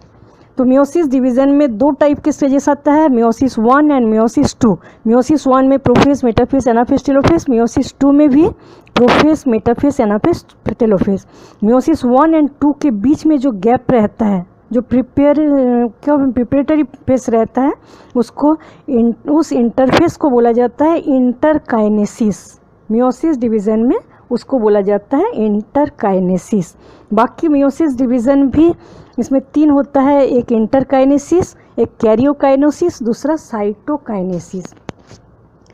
कैरियोकाइनेसिस जो होता है इसमें न्यूक्लियस का डिवीज़न होता है। ठीक है, और साइटोकाइनेसिस जो होता है इसमें साइटोप्लाज्म का डिवीज़न होता है, डिवीज़न ऑफ साइटोप्लाज्म। और बीच के जो फेस होता है उसको बोला जाता है इंटरफेस। इंटरफेस को मियोसिस में क्या बोलते हैं? इंटरकाइनेसिस। ठीक है, मतलब 3 हेडिंग से इसको पढ़ा जाता है कि इंटरफेस, कैरियोकाइनेसिस, साइटोकाइनेसिस। कैरियोकाइनेसिस में न्यूक्लियस डिवीज़न होता है, साइटोकाइनेसिस में साइटोप्लाज्म डिवीज़न होता है, और इंटरफेस जो होता है उसको बोला जाता है प्रिपरेटरी फेस। प्रिपरेशन करते हैं, उसके बाद डिवीज़न चालू होता है। ठीक है, तो सबसे पहले हम लोग देखेंगे कैरियोकाइनेसिस। मियोसिस 1 एंड मियोसिस 2 दो है, हम लोग सबसे पहले मियोसिस 1 देखेंगे। ठीक है, मियोसिस 1 में कैरियोकाइनेसिस देखेंगे, मतलब न्यूक्लियर डिवीज़न। इसमें न्यूक्लियर डिवीज़न 4 होते हैं, हम लोग पढ़े हैं, प्रोफेस, मेटाफेस, एनाफेस, टेलोफेस। तो सबसे पहले हम लोग देखेंगे प्रोफेस। प्रोफेस होता है सबसे पहला स्टेज। ठीक है, मियोसिस डिवीज़न में सबसे पहला स्टेज होता है, और मियोसिस 1 के जो प्रोफेस होता है उसमें बहुत लंबा प्रोफेस 1 होता है, typically longer and more complex. बहुत लंबा स्टेज होता है प्रोफेस 1 और बहुत ज़्यादा कॉम्प्लेक्स स्टेज होता है। ठीक है, इसको इसलिए बहुत लंबा होता है और बहुत कॉम्प्लेक्स होता है, इसलिए इसको 5 भागों में बांटा गया। मतलब इसके अंदर जो न्यूक्लियस होते हैं उसके अंदर जो क्रोमोसोम पाया जाता है, हम लोग जानते हैं कि क्रोमोसोम में कितना बहुत सारा चेंजेस आता है, उस चेंजेस के हिसाब से इसको 5 भागों में बांटा गया है प्रोफेस 1 को। ठीक है, सब डिवाइडेड इनटू 5 फेसेस, 5 फेसेस में डिवाइड किया गया। लेप्टोटीन, जाइगोटीन, पैकेटीन, डिप्लोटीन और डाइकाइनेसिस, 5 भागों में। पांचों भागों में क्या देखेंगे हम लोग? सेल के अंदर जो न्यूक्लियस होता है उसके अंदर जो क्रोमोसोम पाया जाता है उसमें क्या क्या चेंजेस आता है, उसके हिसाब से 5 भागों में बांटा गया। ठीक है, तो सबसे पहले हम लोग देखेंगे लेप्टोटीन। लेप्टोटीन जो होता है इसको बोला जाता है thin threaded stage. Thin threaded stage. तो लेप्टोटीन में सबसे पहले क्या चेंज आता है? न्यूक्लियस का साइज बढ़ जाता है, वॉल्यूम ऑफ न्यूक्लियस इंक्रीजेज। सबसे पहले हम लोग देखेंगे सेल के अंदर जो न्यूक्लियस है उसका साइज बड़ा हो जाता है। ठीक है, उसके अंदर जो क्रोमेटिन पाया जाता है, क्रोमेटिन थ्रेड पाया जाता है, बहुत ज़्यादा जाल जैसा लूजली इंटरवोवेन, बहुत लूजली क्रोमेटिन थ्रेड अरेंज रहता है। ठीक है, जाल जैसा क्रोमेटिन थ्रेड न्यूक्लियस के अंदर फैला हुआ रहता है। उसके बाद हम लोग देखे हैं, जब अच्छे से क्रोमेटिन थ्रेड को देखेंगे तो देखेंगे क्रोमेटिन थ्रेड में इस टाइप की ग्रैनुलर स्ट्रक्चर पाया जाता है, बीड लाइक स्ट्रक्चर पाया जाता है, जिसको हम क्या बोलेंगे? क्रोमोमियर। क्रोमोमियर लाइट माइक्रोस्कोप में भी बहुत अच्छे से ये चीज़ें देखा जाता है। ठीक है, सबसे पहले हम लोग क्या देखेंगे कि जो न्यूक्लियस होते हैं उसके अंदर बहुत सारे थ्रेड लाइक स्ट्रक्चर होता है जिसको बोला जाता है क्रोमेटिन। उस क्रोमेटिन में बहुत सारे छोटे छोटे गोल गोल स्ट्रक्चर पाया जाता है जिसको हम क्या बोलेंगे? क्रोमोमियर। ठीक है, लाइट माइक्रोस्कोप में बहुत अच्छे से दिखाई देता है। उसके बाद जैसे लेप्टोटीन स्टेज में ही शुरू में ऐसा देखेंगे हम लोग, लेकिन लेप्टोटीन स्टेज का जब लास्ट समय आता है तो इसके अंदर की जो पतला थ्रेड लाइक स्ट्रक्चर होता है उसको हम लोग देखेंगे कॉम्पैक्ट हो रहा है। कॉम्पैक्ट मतलब धीरे धीरे कॉन्डेंस हो रहा है, ये एक ही जगह में जमा होता जा रहा है। जाल जैसा फैला हुआ जो स्ट्रक्चर है वो कॉन्डेंस हो रहा है, मतलब एक ही जगह में जमा होता जा रहा है। ठीक है, condensation of chromatin bye dehydration of chromosome. Chromosome के डिहाइड्रेशन से क्रोमेटिन थ्रेड जो होता है वो कॉम्पैक्ट हो जाता है, कॉन्डेंसेशन हो रहा है उसका। ठीक है, तो इसके बाद क्या होता है? इसमें प्रोटीन, आरएनए, ये सब का बहुत ज़्यादा सिंथेसिस होता है। सिंथेसिस होने से न्यूक्लियस के अंदर जो न्यूक्लियोलस होता है, न्यूक्लियस के अंदर छोटा गोल स्ट्रक्चर न्यूक्लियोलस पाए जाते हैं, हम लोग जानते हैं। न्यूक्लियोलस का साइज भी बढ़ जाता है। न्यूक्लियोलस का साइज क्यों बढ़ता है? Rapid synthesis of protein and RNA. RNA and protein का बहुत ज़्यादा सिंथेसिस होता है इस स्टेज में, इसलिए न्यूक्लियोलस का साइज भी बढ़ जाता है। उसके बाद एस्टर का फॉर्मेशन होता है। ठीक है, हम लोग जानते हैं सेल, एनिमल सेल में दोनों साइड में पाया जाता है सेंट्रियोल, उससे एस्टर निकलता है। तो एस्टर का फॉर्मेशन भी लेप्टोटीन में होता है। और क्या होता है? जैसे कुछ प्लांट सेल में भी पाया जाता है, ज़्यादातर एनिमल सेल में क्या होता है कि न्यूक्लियस के आसपास क्रोमोसोम जो थ्रेड होता है न्यूक्लियस के आसपास जमा हो जाता है। ठीक है, न्यूक्लियस के आसपास इस टाइप से जमा हो जाता है कि देख के लगता है बुके, बुके जैसा दिखता है, इसलिए इस स्टेज को बुकेट स्टेज भी बोला जाता है लैप्टोटीन को। ठीक है, तो सबसे पहले प्रोफेज 1 जो होता है बहुत लंबा और कॉम्प्लेक्स स्टेज होता है माइटोसिस का, मियोसिस 1 का। ठीक है, माइटोसिस के कंपेयर में माइटोसिस का जो प्रोफेज 1 होता है उतना लंबा स्टेज नहीं होता जितना मियोसिस 1 होता है। तो इसको 5 भागों में बांटा गया, लैप्टोटीन, जाइगोटीन, पैकेटीन, डिप्लोटीन, डाइकाइनेसिस। लैप्टोटीन को थिन थ्रेडेड स्टेज बोला जाता है क्योंकि इस स्टेज में न्यूक्लियस के अंदर जो जाल जैसा क्रोमेटिन पाया जाता है वो बहुत पतले लंबे धागे जैसा स्ट्रक्चर बनाता है। तो न्यूक्लियस का साइज बढ़ जाता है, इसके अंदर जाल जैसा फैला हुआ स्ट्रक्चर बहुत फैला हुआ दिखता है, उसके ऊपर छोटे छोटे गोल गोल बीड लाइक स्ट्रक्चर दिखता है जिसको बोला जाता है क्रोमोमियर। ठीक है, और लाइट माइक्रोस्कोप में बहुत अच्छे से देख सकते हैं। उसके बाद लास्ट लैप्टोटीन में क्या होता है, ये थ्रेड लाइक स्ट्रक्चर कॉन्डेंस हो जाता है, कॉम्पैक्ट हो जाता है। ठीक है, बहुत पास आ जाता है। और आरएनए और प्रोटीन का सिंथेसिस बहुत ज़्यादा होता है इस स्टेज में, इसलिए न्यूक्लियोलस का साइज भी बढ़ जाता है। इसके बाद न्यूक्लियोलस का साइज बढ़ता है और क्रोमोसोम जो होता है, ऐसा देखा जाता है न्यूक्लियस के आसपास ही डायरेक्टेड है इस क्रोमेटिन का थ्रेड, तो इसको बुके जैसा दिखता है, इसलिए बुके स्टेज भी बोला जाता है। ठीक है, ज़्यादातर एनिमल सेल में ऐसा देखा जाता है और एस्टर का फॉर्मेशन इस स्टेज में होता है। इसके बाद आता है जाइगोटीन। जाइगोटीन को बोला जाता है pair threaded stage. Pair threaded मतलब जो भी थ्रेड न्यूक्लियस के अंदर हम लोग देखे हैं पतले पतले थिन थ्रेड लाइक स्ट्रक्चर, वो पेयर हो जाता है, पेयर थ्रेडेड स्टेज। ठीक है, इस स्टेज में क्रोमोसोम में क्या होता है, क्रोमोसोम के अंदर हम लोग जानते हैं कि क्रोमोसोम सेल डिप्लॉयड सेल होता है। डिप्लॉयड सेल में 2 टाइप के क्रोमोसोम पाया जाता है, एक पैटर्नल क्रोमोसोम भी पाया जाता है, मैटरनल क्रोमोसोम भी पाया जाता है। ठीक है, क्योंकि पैटर्नल और मैटरनल दोनों के फ्यूज़न से ही डिप्लॉयड जाइगोट बना, तो दोनों टाइप के क्रोमोसोम पाया जाता है। तो जाइगोटीन फेस में क्या होता है, 2 टाइप के अलग अलग पैटर्नल और मैटरनल क्रोमोसोम जो होता है इसके अंदर जाल जैसा जो फैला हुआ होता है वो पास आ जाता है, आके होमोलोगस स्ट्रक्चर बनाता है। ठीक है, देखो पेयरिंग होता है उसका, start pairing together zipper fashion. Zipper fashion मतलब जैसे चेन रहता है उसी टाइप के पास आ जाता है, बीच में सेंट्रोमियर पाया जाता है। इसके बाद क्या हो, इस टाइप का जो प्रोसेस होता है जो कि होमोलोगस क्रोमोसोम, इसको होमोलोगस क्रोमोसोम बोलेंगे क्योंकि एक ही टाइप के देखने में दोनों क्रोमोसोम होता है, लेकिन एक पैटर्नल एक मैटरनल होता है। ठीक है, दोनों होमोलोगस क्रोमोसोम पास आ जाता है। इस टाइप का जो पेयरिंग होता है इसको बोला जाता है सिनेप्सिस। ठीक है, और एक क्रोमोसोम में 2 क्रोमेटिड रहते हैं, हम लोग जानते हैं एक क्रोमोसोम में एक सेंट्रोमियर रहता है और 2 क्रोमेटिड पाया जाता है। तो 2 क्रोमेटिड जब पास आ जाता है, 2 क्रोमेटिड को बोला जाता है बाईवैलेंट। एक क्रोमोसोम है एक क्रोमोसोम, इसको क्या बोलेंगे हम, बाईवैलेंट। और जब दोनों 4 क्रोमेटिड पाया जाता है इसको क्या बोलेंगे, टेट्रॉयड। टेट्रॉयड बाईवैलेंट स्टेज भी हो जाता है क्योंकि एक क्रोमोसोम में 2 क्रोमेटिड पाया जाता है और दोनों आसपास होमोलोगस हो जाता है, तो इसको बोलेंगे टेट्रॉयड, 4 क्रोमेटिड। ठीक है, ईच पेयर का एक मैटरनल दूसरा पैटर्नल क्रोमोसोम रहता है। अब डीएनए का रिप्लिकेशन एस फेज में, इसको पहले हम लोग इसको पढ़े हैं कि एस फेज जो होता है इसमें डीएनए का रिप्लिकेशन आधा होता है, थोड़ा सा 0.3% बचा रहता है, जो जाइगोटीन स्टेज में ही, इस जाइगोटीन स्टेज में डीएनए का पूरा रिप्लिकेशन हो जाता है। ठीक है,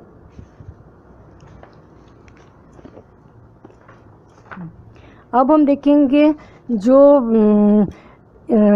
मतलब कौन सा स्टेज था, जाइगोटीन। जाइगोटीन में क्या होता है, होमोलोगस क्रोमोसोम जो है उसमें पेयरिंग होता है। ठीक है, होमोलोगस क्रोमोसोम में जो पेयरिंग होता है, हम ऐसा अच्छे से देखने से, लाइट माइक्रोस्कोप में पेयरिंग बहुत अच्छे से दिखता है, लेकिन इलेक्ट्रॉन माइक्रोस्कोप में अच्छे से देखने से ऐसा दिखता है कि जो 2 होमोलोगस क्रोमोसोम के बीच में इस टाइप का एक स्ट्रक्चर रहता है, एक अलग टाइप का स्ट्रक्चर रहता है जिसको बोला जाता है synaptonemal complex. Synaptonemal complex, 2 homologous chromosome के बीच में सिनेप्टोनिमल कॉम्प्लेक्स रहता है। ठीक है, वो सिनेप्टोनिमल कॉम्प्लेक्स का काम क्या होता है, help in pairing homologous chromosome. 2 homologous chromosome को एक जगह फिक्स रखने के लिए हेल्प करता है सिनेप्टोनिमल कॉम्प्लेक्स। ठीक है। अब लैप्टोटीन एंड जाइगोटीन जो होता है दोनों शॉर्ट लिव्ड, बहुत कम समय के लिए रहता है। इसके बाद का जो पैकेटीन वाला स्टेज होता है वो लंबा होता है। ठीक है। सबसे पहले हम लोग लैप्टोटीन में कुछ नहीं देखे। लैप्टोटीन में क्या देखे कि क्रोमोसोम न्यूक्लियस का वॉल्यूम बढ़ जाता है, न्यूक्लियोलस का साइज बढ़ जाता है, आरएनए और प्रोटीन का सिंथेसिस बहुत ज़्यादा होता है, और लूजली अरेंज जो क्रोमेटिन नेटवर्क रहते हैं उसमें बीड लाइक स्ट्रक्चर क्रोमोमियर्स पाए जाते हैं, कॉन्डेंस होना चालू होता है। ठीक है। और सेकेंड स्टेज जाइगोटीन में हम लोग क्या देखे हैं कि क्रोमोसोम जो होता है होमोलोगस क्रोमोसोम में पेयरिंग हो जाता है, और होमोलोगस दो क्रोमोसोम को पेयरिंग करने के लिए हेल्प करता है कौन? Synaptonemal complex. इसके बीच में एक सिनेप्टोनिमल कॉम्प्लेक्स बनता है जो दोनों को पेयरिंग करने में हेल्प करता है, एक जगह फिक्स पेयरिंग रखने में भी हेल्प करता है। ठीक है, बस इतना ही था। ठीक है, इसको बोला जाता है बाईवैलेंट, और उसको बोलेंगे टेट्रॉयड। 4 क्रोमेटिड को टेट्रॉयड बोला जाता है। अब 2 होमोलोगस क्रोमोसोम पास पास रहता है, इसको बोलेंगे बाईवैलेंट, 2 क्रोमोसोम। ठीक है। अब देखेंगे पैकेटीन। पैकेटीन स्टेज जो होता है इसको थिक थ्रेडेड स्टेज बोलते हैं, या यॉक स्टेज थ्रेडेड स्टेज बोलते हैं। ठीक है। पैकेटीन में क्या होता है, जो बहुत सारे होमोलोगस क्रोमोसोम न्यूक्लियस के अंदर बन गया, बहुत सारे होमोलोगस क्रोमोसोम पेयरिंग बना, हम लोग देखे हैं जाइगोटीन स्टेज में। अब पैकेटीन में क्या होता है, इसमें और कॉन्डेंस होता जाता है, इसमें और ज़्यादा कॉन्डेंस होता है ड्यू टू एट्रैक्शन।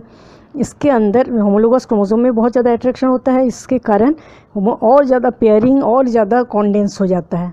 और कॉन्डेंस हो जाने से क्या होगा, इस टाइप का स्टेज बन जाता है। ठीक है। जैसे पैटर्नल होमोलोगस एक क्रोमोसोम, ये मैटरनल क्रोमोसोम, दोनों में बहुत ज़्यादा कॉन्डेंसेशन से क्या हो जाएगा, इसके जो क्रोमेटिड है इसके क्रोमेटिड के साथ लग जाता है। ठीक है। मतलब दोनों के क्रोमेटिन जिस जगह टच होता है उस जगह क्या होता है, एक नोड्यूल बन जाता है जिसको बोला जाता है रिकॉम्बिनेशन नोड्यूल्स। ठीक है। और उस नोड्यूल से जीन का एक्सचेंज हो जाता है, इसके जीन्स इसमें ट्रांसफ़र हो जाता है, कुछ इसके कुछ जीन्स इसमें ट्रांसफ़र हो जाता है। ठीक है। तो जो कॉन्टेक्ट वाले जो जगह रहता है इसको बोला जाता है चियास्मेटा। चियास्मेटा। देखो 4 जो क्रोमेटिड है, एक एक क्रोमेटिड को बोला जाता है सिस्टर क्रोमेटिड। जैसे एक क्रोमोसोम, ठीक है, एक क्रोमोसोम में जो 2 क्रोमेटिड होता है उसको क्या बोलेंगे हम, सिस्टर क्रोमेटिड। और दूसरे क्रोमोसोम में जो 2 क्रोमोसोम होता है इसको बोलेंगे सिस्टर क्रोमेटिड्स। लेकिन इसके क्रोमेटिड्स और इसके क्रोमेटिड्स ये दोनों सिस्टर क्रोमेटिड्स नहीं है, इसको क्या बोलेंगे, नॉन सिस्टर क्रोमेटिड्स।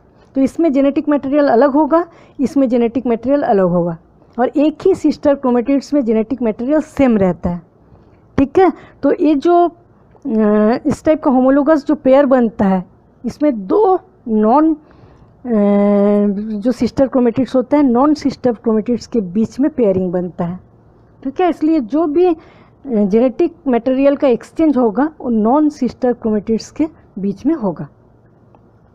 चलो, पैकेटीन जो होता है और ज़्यादा कॉन्डेंसेशन होता है, इसके अंदर के जो होमोलोगस क्रोमोसोम होते हैं और ज़्यादा कॉन्डेंसेशन होता है और बहुत ज़्यादा शॉर्टर एंड थिकर बन जाता है अंदर के स्टेजेस। ठीक है। तो इससे क्या होता है, जो इस दोनों 2 होमोलोगस क्रोमोसोम जो होता है उसके बीच में जो क्रोमेटिड रहता है वो क्रोमेटिड एक दूसरे से टच हो रहा है, जिस जगह टच हो रहा है उस जगह एक नोड्यूल का फॉर्मेशन होता है जिसको रिकॉम्बिनेशन नोड्यूल बोला जाता है। ठीक है। तो रिकॉम्बिनेशन नोड्यूल्स के जगह से क्रॉसिंग ओवर होता है। क्रॉसिंग ओवर मतलब जेनेटिक मटेरियल का एक्सचेंज होता है 2 अलग अलग क्रोमोसोम में। ठीक है। 2 होमोलोगस क्रोमोसोम में जेनेटिक मटेरियल का ट्रांसफ़र होता है।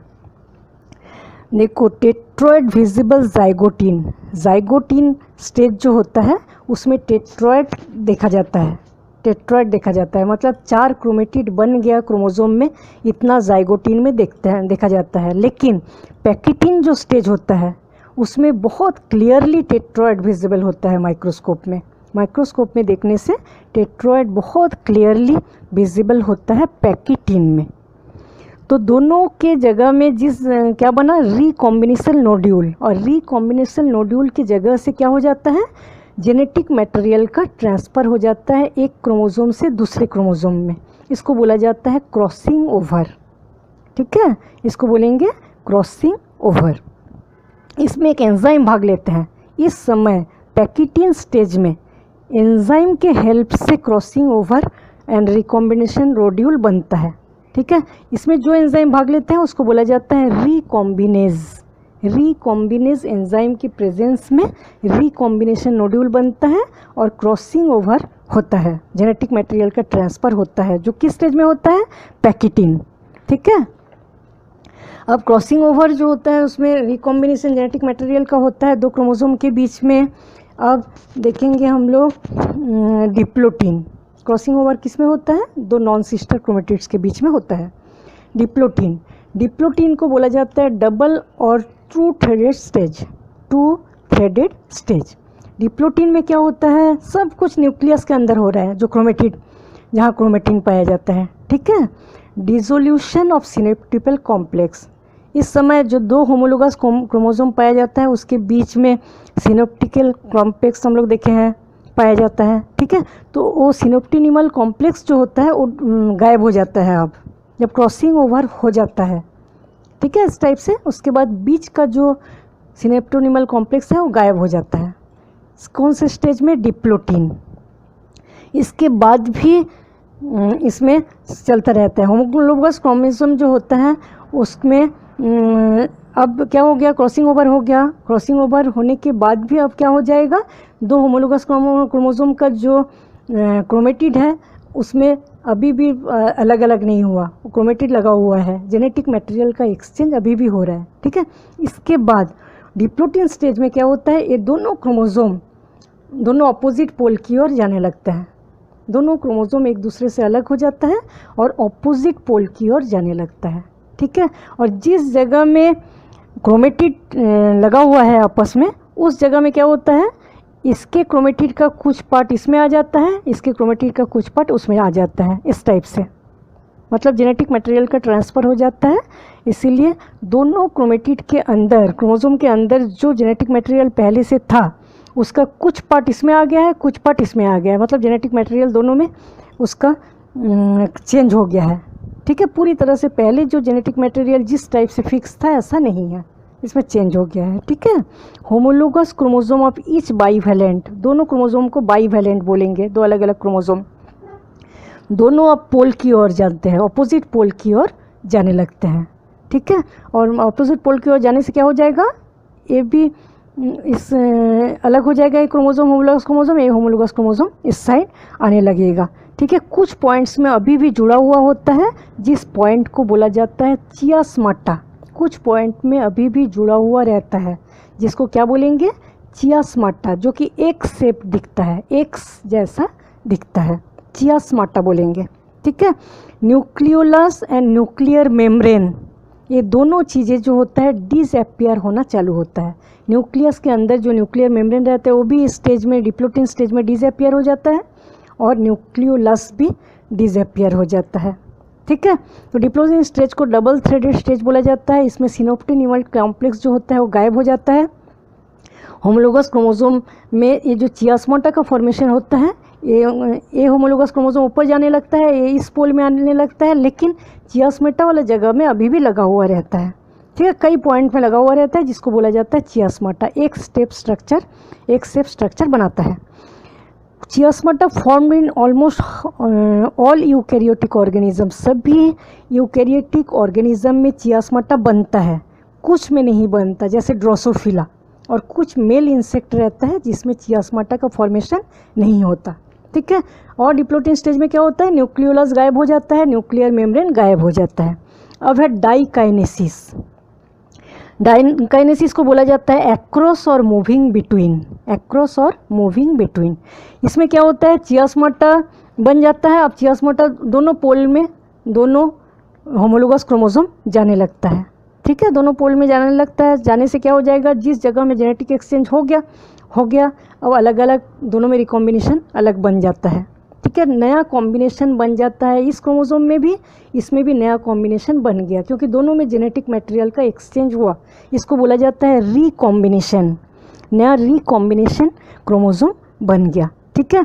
एक थिक मैट्रिक्स और दोनों चारों जो क्रोमेटिड रहता है उसके चारों ओर एक थिक मैट्रिक्स बन जाता है, एक लिक्विड बन जाता है। न्यूक्लियर मेम्ब्रेन न्यूक्लियोलस पूरी तरह से इनविजिबल हो जाता है, नहीं दिखता, ठीक है। डायकोनेसिस के लास्ट में क्या हो जाता है, सेल स्पिंडल फाइबर्स बनना चालू हो जाता है। दोनों जो सेल होता है उसके इस साइड सेंट्रियोल पाया जाता है, इस साइड सेंट्रियोल, और सेंट्रियोल से स्पिंडल फाइबर्स बनता है, तो स्पिंडल फाइबर्स बनना चालू हो जाता है, ठीक है। तो इतना था डाइकाइनेसिस। अब हम देखेंगे, अब अच्छे से चारों क्रोमेटिड्स को जब क्रोमोसोम में देखेंगे तो हम लोग देखते हैं कि सेंट्रोमियर जो होता है उसके ऊपर एक स्ट्रक्चर पाया जाता है जिसको बोला जाता है काइनेटोकोर। काइनेटोकोर बोला जाता है। इस काइनेटोकोर से स्पिंडल फाइबर्स जुड़ते हैं, ठीक है। काइनेटोकोर से स्पिंडल फाइबर्स जुड़ते हैं। इतना मियोसिस 1 के पांचों लेप्टोटीन, जाइगोटीन, पैकेटीन, डिप्लोटीन और डाइकाइनेसिस, ये पांचों स्टेज हम लोग देख लिए, ठीक है। अब है मेटाफेस 1। ये था प्रोफेस, प्रोफेस में 5 फेस था। अब देखेंगे मेटाफेस 1। मेटाफेस 1 में क्या होता है, ऑल बाइवेलेंट क्रोमोसोम पेयर जो होता है इक्वेटोरियल प्लेट में आ जाता है।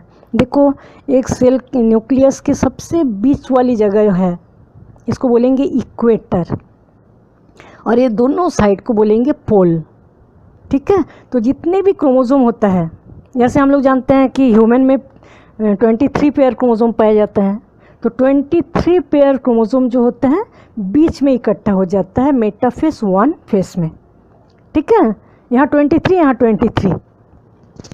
अब क्या होता है, इसमें हम लोग जानते हैं कि सेंट्रियोल जो होता है, दोनों सेंट्रियोल, इससे क्या बनता है, स्पिंडल फाइबर्स। स्पिंडल फाइबर्स जो है उसमें वो क्या होता है, ये जो क्रोमोसोम है, क्रोमोसोम में काइनेटोकोर, सेंट्रोमियर जो बीच में रहता है उसके साइड में गोल स्ट्रक्चर रहता है जिसको बोला जाता है काइनेटोकोर, ठीक है। तो मियोसिस 1 वाले जो क्रोमोसोम रहता है, मियोसिस 1 स्टेज में जो क्रोमोसोम रहता है, इसमें एक ही काइनेटोकोर पाया जाता है और एक स्पिंडल फाइबर्स बनते हैं। लेकिन माइटोसिस के जो मेटाफेस स्टेज था उसमें हम लोग देखे थे कि एक ही क्रोमोसोम में 2 काइनेटोकोर रहता है, तो 2 स्पिंडल फाइबर्स जुड़ा था, ठीक है। तो इसमें एक ही स्पिंडल फाइबर्स जुड़ा हुआ है और जितने भी क्रोमोसोम हैं 23 पेयर्स जैसे ह्यूमन में बीच में इकट्ठा हो गया, ठीक है। 23 ऊपर 23 नीचे। अब क्या होता है, जो स्पिंडल फाइबर्स होता है वो अट्रैक्शन पोल की ओर अट्रैक्ट करता है, मतलब सिकुड़ जाता है। स्पिंडल फाइबर्स ऊपर की ओर सिकुड़ना चालू कर देता है, यहाँ के स्पिंडल फाइबर्स भी नीचे की ओर सिकुड़ना चालू कर देते हैं। ऊपर नीचे सिकुड़ने से क्या हो जाएगा, ये नीचे अभी मेटाफेस में इतना ही हम लोग देखेंगे। मेटाफेस में क्या देखेंगे, दोनों बाइवेलेंट क्रोमोसोम जो होता है इक्वेटोरियल प्लेट में इकट्ठा हो जाता है। इन लोगों का जो आर्म वाला फेस होता है वो ऊपर पोल की ओर रहता है और सेंट्रोमियर बीच में रहता है। इसमें सेंट्रोमियर का डिवीज़न नहीं होता है। माइटोटिक मेटाफेस में सेंट्रोमियर 2 भागों में बढ़ जाता है, लेकिन मियोसिस का जो मेटाफेस होता है इसमें सेंट्रोमियर जो होता है वो 2 भागों में बढ़ता नहीं है। पूरे क्रोमोसोम ही ऊपर चला जाता है, इसमें पूरे क्रोमोसोम नीचे। स्पिंडल फाइबर्स जो है कॉम्प्लीटली अच्छे से बन जाता है और स्पिंडल फाइबर्स में कॉन्ट्रैक्शन चालू हो जाता है, ठीक है। 2 क्रोमोसोम जो होता है स्पिंडल फाइबर्स से जुड़ा होता है, अच्छे से स्पिंडल फाइबर से क्रोमोसोम जुड़ जाता है काइनेटोकोर वाले जगह में, ठीक है। अब एनाफेज में क्या होता है, पूरी तरह से क्रोमोसोम सेपरेट होके इस पोल में चला जाता है और ये यहाँ के नीचे वाले क्रोमोसोम जो होता है नीचे आ जाता है, ठीक है। इसको बोलेंगे सेग्रीगेशन। पूरी तरह से जब बाइवेलेंट क्रोमोसोम, ऊपर क्रोमोसोम चला गया नीचे क्रोमोसोम चला गया, उसको हम क्या बोलेंगे, सेग्रीगेशन। सिस्टर क्रोमेटिड इसमें अलग नहीं होता है, ठीक है। सिस्टर क्रोमेटिड्स मतलब एक क्रोमेटिड्स को हम क्या बोलेंगे, एक ही क्रोमोसोम के 2 क्रोमेटिड्स को सिस्टर क्रोमेटिड्स बोलेंगे। इसमें सिस्टर क्रोमेटिड्स अलग नहीं होता। माइटोटिक मेटाफेज में सिस्टर क्रोमेटिड जो है वो अलग हो जाता है, ठीक है। 2 क्रोमोसोम जो अलग होता है, सेपरेशन ऑफ 2 क्रोमोसोम, इसको बोला जाता है डिसजंक्शन। 2 क्रोमोसोम, एक क्रोमोसोम ऊपर चला गया एक क्रोमोसोम नीचे चला गया, इसको हम क्या बोलेंगे, डिसजंक्शन, ठीक है। सेपरेट होने को डिसजंक्शन कहते हैं, लेकिन दोनों पोल में जो दोनों चला जाता है उसको क्या बोलते हैं, सेग्रीगेशन, ठीक है। अब क्या होता है, दोनों साइड में चला गया, इसको बोलेंगे एनाफेज 1। सेग्रीगेशन के समय थोड़ा सा कुछ लिविंग ऑर्गेनिज्म में ऐसा देखा गया है कि ज़रूरी नहीं कि ऊपर वाले क्रोमोसोम इस पोल में जाए, ज़रूरी नहीं कि नीचे वाले पोल इस पोल में जाए। कोई भी क्रोमोसोम, ऊपर वाला भी इस साइड हो सकता है, ये वाला भी। इक्वेटोरियल प्लेट में जो पूरा क्रोमोसोम इकट्ठा होता है उसमें कोई भी क्रोमोसोम ऊपर, कोई भी क्रोमोसोम नीचे जा सकता है। Segregation of one pair is independent, इसको बोला जाता है इंडिपेंडेंट होता है सब क्रोमोसोम। कौन से पोल में जाएगा, कौन नॉर्थ पोल में जाएगा, इसी से अलग कैरेक्टर डेवलप होता है, जिससे इवोल्यूशन होता है। ठीक है, to segregation of another pair, कोई भी सब क्रोमोसोम इंडिपेंडेंट होता है कौन किस पोल में जाएंगे, इसको बोला जाता है इंडिपेंडेंट असॉर्टमेंट। इंडिपेंडेंट असॉर्टमेंट बोला जाता है। इसी से वेरिएशन और ज़्यादा बढ़ जाता है, जो नया ऑर्गेनिज्म बनेगा उसमें वेरिएशन बहुत सारा बन जाता है। मेटाफेज में क्या हुआ, मेटाफेज में दोनों जो जितने भी क्रोमोसोम था, ठीक है, जितने भी होमोलोगस क्रोमोसोम था बीच में इकट्ठा हो गया है, न्यूक्लियस के बीच में। इसको बोलेंगे equatorial plate, double metaphasic plate भी बोला जाता है, डबल मेटाफेसिक प्लेट। ठीक है, इक्वेटोरियल प्लेट में दोनों टाइप के क्रोमोसोम, पूरे क्रोमोसोम इकट्ठा हो गया। और एनाफेज में क्या हो गया, एक स्पिंडल फाइबर्स बहुत अच्छे से बन जाता है, तो स्पिंडल फाइबर्स ऊपर की ओर कॉन्ट्रैक्शन करते हैं तो क्रोमोसोम ऊपर चला जाता है, और यहाँ के स्पिंडल फाइबर्स जो कॉन्ट्रैक्शन करते हैं तो नीचे आ जाता है, तो दोनों साइड के क्रोमोसोम अलग अलग पोल में चला जाता है एनाफेज 1 में। टेलोफेज 1 में क्या होता है, क्रोमोसोम एट द 2 पोल अनकॉइल, इसके बाद क्रोमोसोम दोनों पोल में चला गया। दोनों पोल में जाने के बाद क्रोमोसोम खुल जाता है। इसके पहले तक क्रोमोसोम बहुत ज़्यादा कॉन्डेंस था, इस टाइप का क्रोमेटिड बनाया था बहुत सारा, अब क्रोमोसोम का कॉइल पूरी तरह से खुल जाता है, अनकॉइल हो जाता है, इसको बोला जाता है डीकॉन्डेंस, क्रोमोसोम डीकॉन्डेंस हो जाता है। इसके बाद क्या होता है, इसमें न्यूक्लियर मेम्ब्रेन बनना चालू हो जाता है, न्यूक्लियोलस बनना चालू हो जाता है, न्यूक्लियर मेम्ब्रेन, न्यूक्लियोलस सब बन जाता है, और 2 डॉटर न्यूक्लियाई बनना चालू होता है। ठीक है, दोनों में पूरी तरह से फिर क्रोमेटिन जाल जैसा फैल गया, न्यूक्लियोलस बन गया, मेम्ब्रेन बन गया, न्यूक्लियर मेम्ब्रेन। अब क्या होता है, साइटोकाइनेसिस, ये होता है पूरे न्यूक्लियस का डिवीज़न हो गया, न्यूक्लियस का पूरा डिवीज़न हम लोग देख लिए। अब होता है साइटोप्लाज्म का डिवीज़न। अब साइटोप्लाज्म भी 2 भागों में बढ़ जाता है, जिसको बोला जाता है साइटोकाइनेसिस, और 2 अलग अलग पूरी तरह से सेल बन जाता है। ये न्यूक्लियस में चेंज आ गया, उसके चारों ओर साइटोप्लाज्म में चेंज आके पूरा सेल बन जाएगा, 2 सेल बन जाएगा, इसको बोला जाता है डायड। ठीक है, अब देखो साइटोकाइनेसिस 2 टाइप का होता है, एक को बोला जाता है सक्सेसिव डिवीजन, दूसरे को बोला जाता है सिम्युल्टेनियस डिवीजन। एक में क्या होता है, जैसे एक न्यूक्लियस 2 भागों में बट गया, जैसे ही 2 भागों में बटा उसके बीच में वॉल फॉर्मेशन हो जाता है, मतलब साइटोप्लाज्म भी तुरंत बट जाता है, न्यूक्लियस डिवीज़न हुआ तुरंत साइटोप्लाज्म डिवीज़न हो गया। फिर 4 बना 2 से, फिर न्यूक्लियस 4 भागों में बटा तो साइटोप्लाज्म भी 4 भागों में बट जाएगा। ठीक है, तो मतलब जैसे ही न्यूक्लियस डिवीज़न हुआ सेल फॉर्मेशन, साइटोकाइनेसिस भी तुरंत हो गया, इसको बोला जाता है सक्सेसिव डिवीज़न। इसका एग्जांपल आएगा मेज। और दूसरे टाइप का डिवीज़न वो होता है सिम्युल्टेनियस डिवीज़न, जिसका एग्जांपल है ट्रिलियम। इसमें क्या होता है, एक न्यूक्लियस, पहले 2 न्यूक्लियस बना, इसमें कोई साइटोकाइनेसिस नहीं हुआ, 2 से फिर 4 बना, इसमें भी कोई साइटोकाइनेसिस नहीं हुआ। जब 4 बन गया उसके बाद साइटोकाइनेसिस चालू हुआ, सेल वॉल का फॉर्मेशन चालू हुआ और 4 भागों में बढ़ गया। ठीक है, इसको बोलेंगे सिम्युल्टेनियस टाइप डिवीज़न। सक्सेसिव में क्या हुआ, जैसे ही न्यूक्लियस 2 भागों में बटा साइटोकाइनेसिस हो गया, फिर 4 बना, चारों में सेल वॉल का फॉर्मेशन हो गया। इसमें पहले एक न्यूक्लियस से 2 बना, कोई सेल वॉल का फॉर्मेशन नहीं हुआ, फिर 4 बना, उसके बाद धीरे धीरे चारों में सेल वॉल का फॉर्मेशन होता है, इसको बोलेंगे सिम्युल्टेनियस।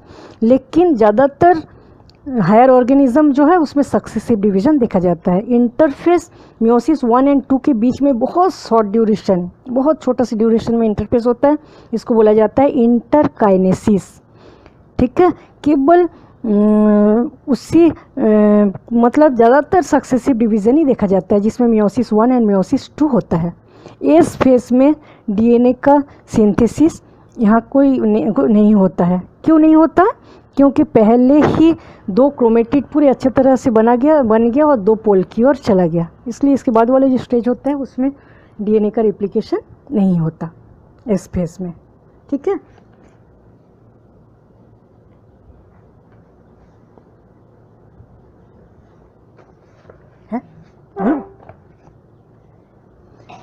अब देखेंगे हम लोग मियोसिस टू। मियोसिस टू देखेंगे। ठीक है, मियोसिस वन देख लिए जिसमें दो न्यूक्लियस बन गया, 2 सेल बन गया। अब देखेंगे हम लोग मियोसिस टू। मियोसिस टू को बोला जाता है इक्यूसेनल डिवीज़न। इक्यूसेनल डिवीज़न बोला जाता है। मियोसिस टू बहुत जल्दी, मतलब इंटरफेस इसमें बहुत छोटा सा पीरियड होता है, इसलिए थोड़ी सी समय के बाद ही मियोसिस टू तुरंत चालू हो जाता है साइटोकाइनेसिस के बाद। ठीक है, मियोसिस टू में भी 4 स्टेजेस आते हैं, prophase to, metaphase two, anaphase to और टेलोफेज टू। ठीक है, तो सबसे पहले हम लोग देखेंगे प्रोफेज टू। प्रोफेज टू को बोला जाता है बिफोर अपीयरेंस। 2 सेल नया बन गया और दोनों सेल ऐसा बना, हम लोग जानते हैं कि जो न्यूक्लियस होता है उसमें न्यूक्लियोलस पाया जाता है, न्यूक्लियर मेम्ब्रेन पाया जाता है, और क्रोमोसोम जो कॉन्डेंस था वो पूरी तरह से खुल गया, क्रोमेटिन बन गया। ठीक है, तो इंटरफेस इस टाइप का होता है। तो प्रोफेज टू में सबसे पहले हम लोग देखेंगे कि न्यूक्लियोलस, न्यूक्लियर मेम्ब्रेन बहुत अच्छे से दिखता है। न्यूक्लियोलस बहुत अच्छे से दिख रहा है, न्यूक्लियर मेम्ब्रेन भी बहुत अच्छे से दिखता है। और प्रोफेज टू के लास्ट में फिर कॉन्डेंस होना चालू होता है, स्पिंडल फाइबर्स बनता है और न्यूक्लियोलस डिसअपियर होने लगता है, और बीच के जो पतले जाल जैसा फैला हुआ क्रोमेटिन पाया जाता है वो कॉन्डेंस होना चालू हो जाता है। ठीक है, मियोसिस टू पूरी तरह से माइटोसिस जैसा होता है। माइटोसिस जैसे हम लोग देखे हैं, सेम मियोसिस टू में उसी स्टेज रिपीट होता है। ठीक है, सबसे पहले न्यूक्लियोलस बहुत अच्छे से दिखेगा, न्यूक्लियोलस, न्यूक्लियर मेम्ब्रेन बहुत अच्छे से दिखेगा, अंदर के क्रोमेटिन थ्रेड बहुत पतले पतले जाल जैसा फैला रहेगा। लेकिन धीरे धीरे हम लोग प्रोफेज टू जब ख़त्म होने लगेगा, हम लोग देखेंगे कि क्रोमेटिन जाल जो है वो कॉन्डेंस होना चालू कर दिया है। ठीक है, इसके बाद है मेटाफेज। लेट प्रोफेज में हम लोग देखेंगे कि क्रोमेटिन जाल जो है कॉन्डेंस होना चालू कर देता है। जैसे ही कॉन्डेंस हो जाता है तो होमोलोगस क्रोमोसोम जो होता है पास आ जाता है, बीच में क्रोमेटिड्स रहता है। ठीक है, 4 क्रोमेटिड और बीच में सेंट्रोमियर इस टाइप का बन जाता है कॉन्डेंसेशन से। ठीक है, और मेटाफेज टू इसको बोला जाता है बिटवीन। मेटाफेज मतलब भी ऐसा है कि क्रोमोसोम जो होता है बीच में आ जाता है, क्रोमोसोम इक्वेटोरियल प्लेट में आ जाता है। ठीक है, लेकिन इसमें क्या होता है, chromosome move towards equatorial plate, equatorial plate में बीच में आ जाता है, बहुत ज़्यादा कॉन्डेंस हो जाता है, छोटे छोटे मोटे मोटे हो जाता है क्रोमोसोम। न्यूक्लियोलस, न्यूक्लियर मेम्ब्रेन पूरी तरह से डिसअपियर हो जाता है। न्यूक्लियर मेम्ब्रेन पूरी तरह से गायब, न्यूक्लियोलस भी पूरी तरह से गायब, और इसके अंदर के क्रोमेटिन जाल बहुत ज़्यादा कॉन्डेंस हो जाता है और बीच में आ जाता है। ठीक है, उसके बाद स्पिंडल फाइबर्स का फॉर्मेशन जो होता है वो प्रोफेज टू में ही हो जाता है। तो मेटाफेज में क्या होता है, स्पिंडल फाइबर्स जो होता है क्रोमोसोम के सेंट्रोमियर से अटैच हो जाता है। ठीक है, सेंट्रोमियर अरेंज हो जाता है सेम प्लेट में, इक्वेटोरियल प्लेट में सेंट्रोमियर अरेंज हो जाता है और सेंट्रोमियर से स्पिंडल फाइबर जुड़ जाता है। उसके बाद फिर स्पिंडल फाइबर्स क्या होता है, संकुचित होना चालू कर देता है, दोनों अपने अपने पोल की ओर चला जाता है। जैसे ही दोनों पोल की ओर जाएगा क्या होगा, 2 क्रोमेटिड अलग हो जाता है। देखो हम लोग जानते हैं कि एक ही क्रोमोसोम में 2 क्रोमेटिड रहता है, इस टाइप का रहता है। तो जैसे इक्वेटोरियल प्लेट पर स्पिंडल फाइबर्स चला जाता है तो क्रोमोसोम जो होता है 2 भागों में बढ़ जाता है, इसको बोलेंगे सिस्टर क्रोमेटिड्स। 2 सिस्टर क्रोमेटिड्स रहता है और सेंट्रोमियर के साथ स्पिंडल फाइबर अटैच रहता है। ठीक है, न्यूक्लियोलस, न्यूक्लियर मेम्ब्रेन पूरी तरह से गायब हो जाता है। Centromere of all chromosome arranged in same plane, spindle fibres attach रहता है सेंट्रोमियर ऑफ क्रोमोसोम, क्रोमोसोम के सेंट्रोमियर से स्पिंडल फाइबर्स अटैच रहता है। ठीक है, मियोसिस में हम लोग क्या देखे थे, काइनेटोकोर से अटैच रहता है और क्रोमोसोम अलग नहीं होता, दोनों होमोलोगस क्रोमोसोम ही बीच में थे और दोनों होमोलोगस क्रोमोसोम ऊपर चला गया था। इसमें अलग है, इसमें क्या होता है, सेंट्रोमियर से स्पिंडल फाइबर्स अटैच है और सेंट्रोमियर ऊपर की ओर चला जाता है तो दोनों क्रोमोसोम में 2 सिस्टर क्रोमेटिड्स ही ऊपर जाता है, यहाँ भी 2 सिस्टर क्रोमेटिड्स नीचे आता है, मतलब क्रोमोसोम जो है 2 भागों में बढ़ गया। एनाफेज को आफ्टर अपीयरेंस बोलते हैं, ये शॉर्टर ड्यूरेशन होता है, बहुत छोटा ड्यूरेशन होता है। ठीक है। इसमें लॉन्गिट्यूडनली 2 भागों में सिस्टर क्रोमेटिड्स जो अलग हो जाता है, उसके बाद दोनों अपोजिट डायरेक्शन में पहुंच जाता है। एनाफेज में दोनों अपोजिट डायरेक्शन में पहुंच गया और ज़्यादा कंडेंसेशन हो जाता है, ठीक है, और ज़्यादा कंडेंसेशन हो जाता है।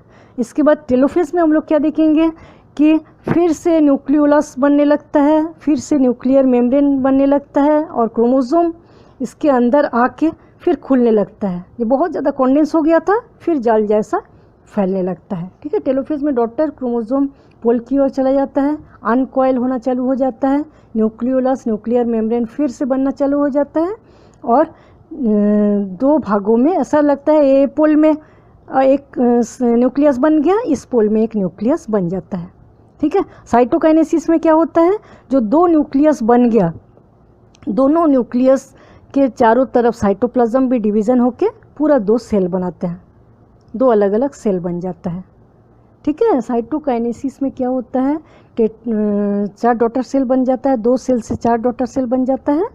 और इस मियोसिस में हम लोग को क्या अलग चीज़ दिखता है माइटोसिस से, मियोसिस में क्रॉसिंग ओवर होता है, जिसमें जेनेटिक मटेरियल का ट्रांसफ़र होता है एक दूसरे में, ठीक है। जेनेटिक मटेरियल के ट्रांसफ़र से जेनेटिक वेरिएशन दिखने लगता है। जो नए प्लांट्स हैं, एनिमल्स, जो भी नया ऑर्गेनिज्म बनेगा उसमें जेनेटिक वेरिएशन बहुत सारा दिखता है और जेनेटिक वेरिएशन से ही हेल्प इन इवोल्यूशन नए नए विकास, अलग टाइप के कैरेक्टर, ये सब देखने को मिलता है, ठीक है। इस टाइप से मियोसिस कंप्लीट हो जाता है।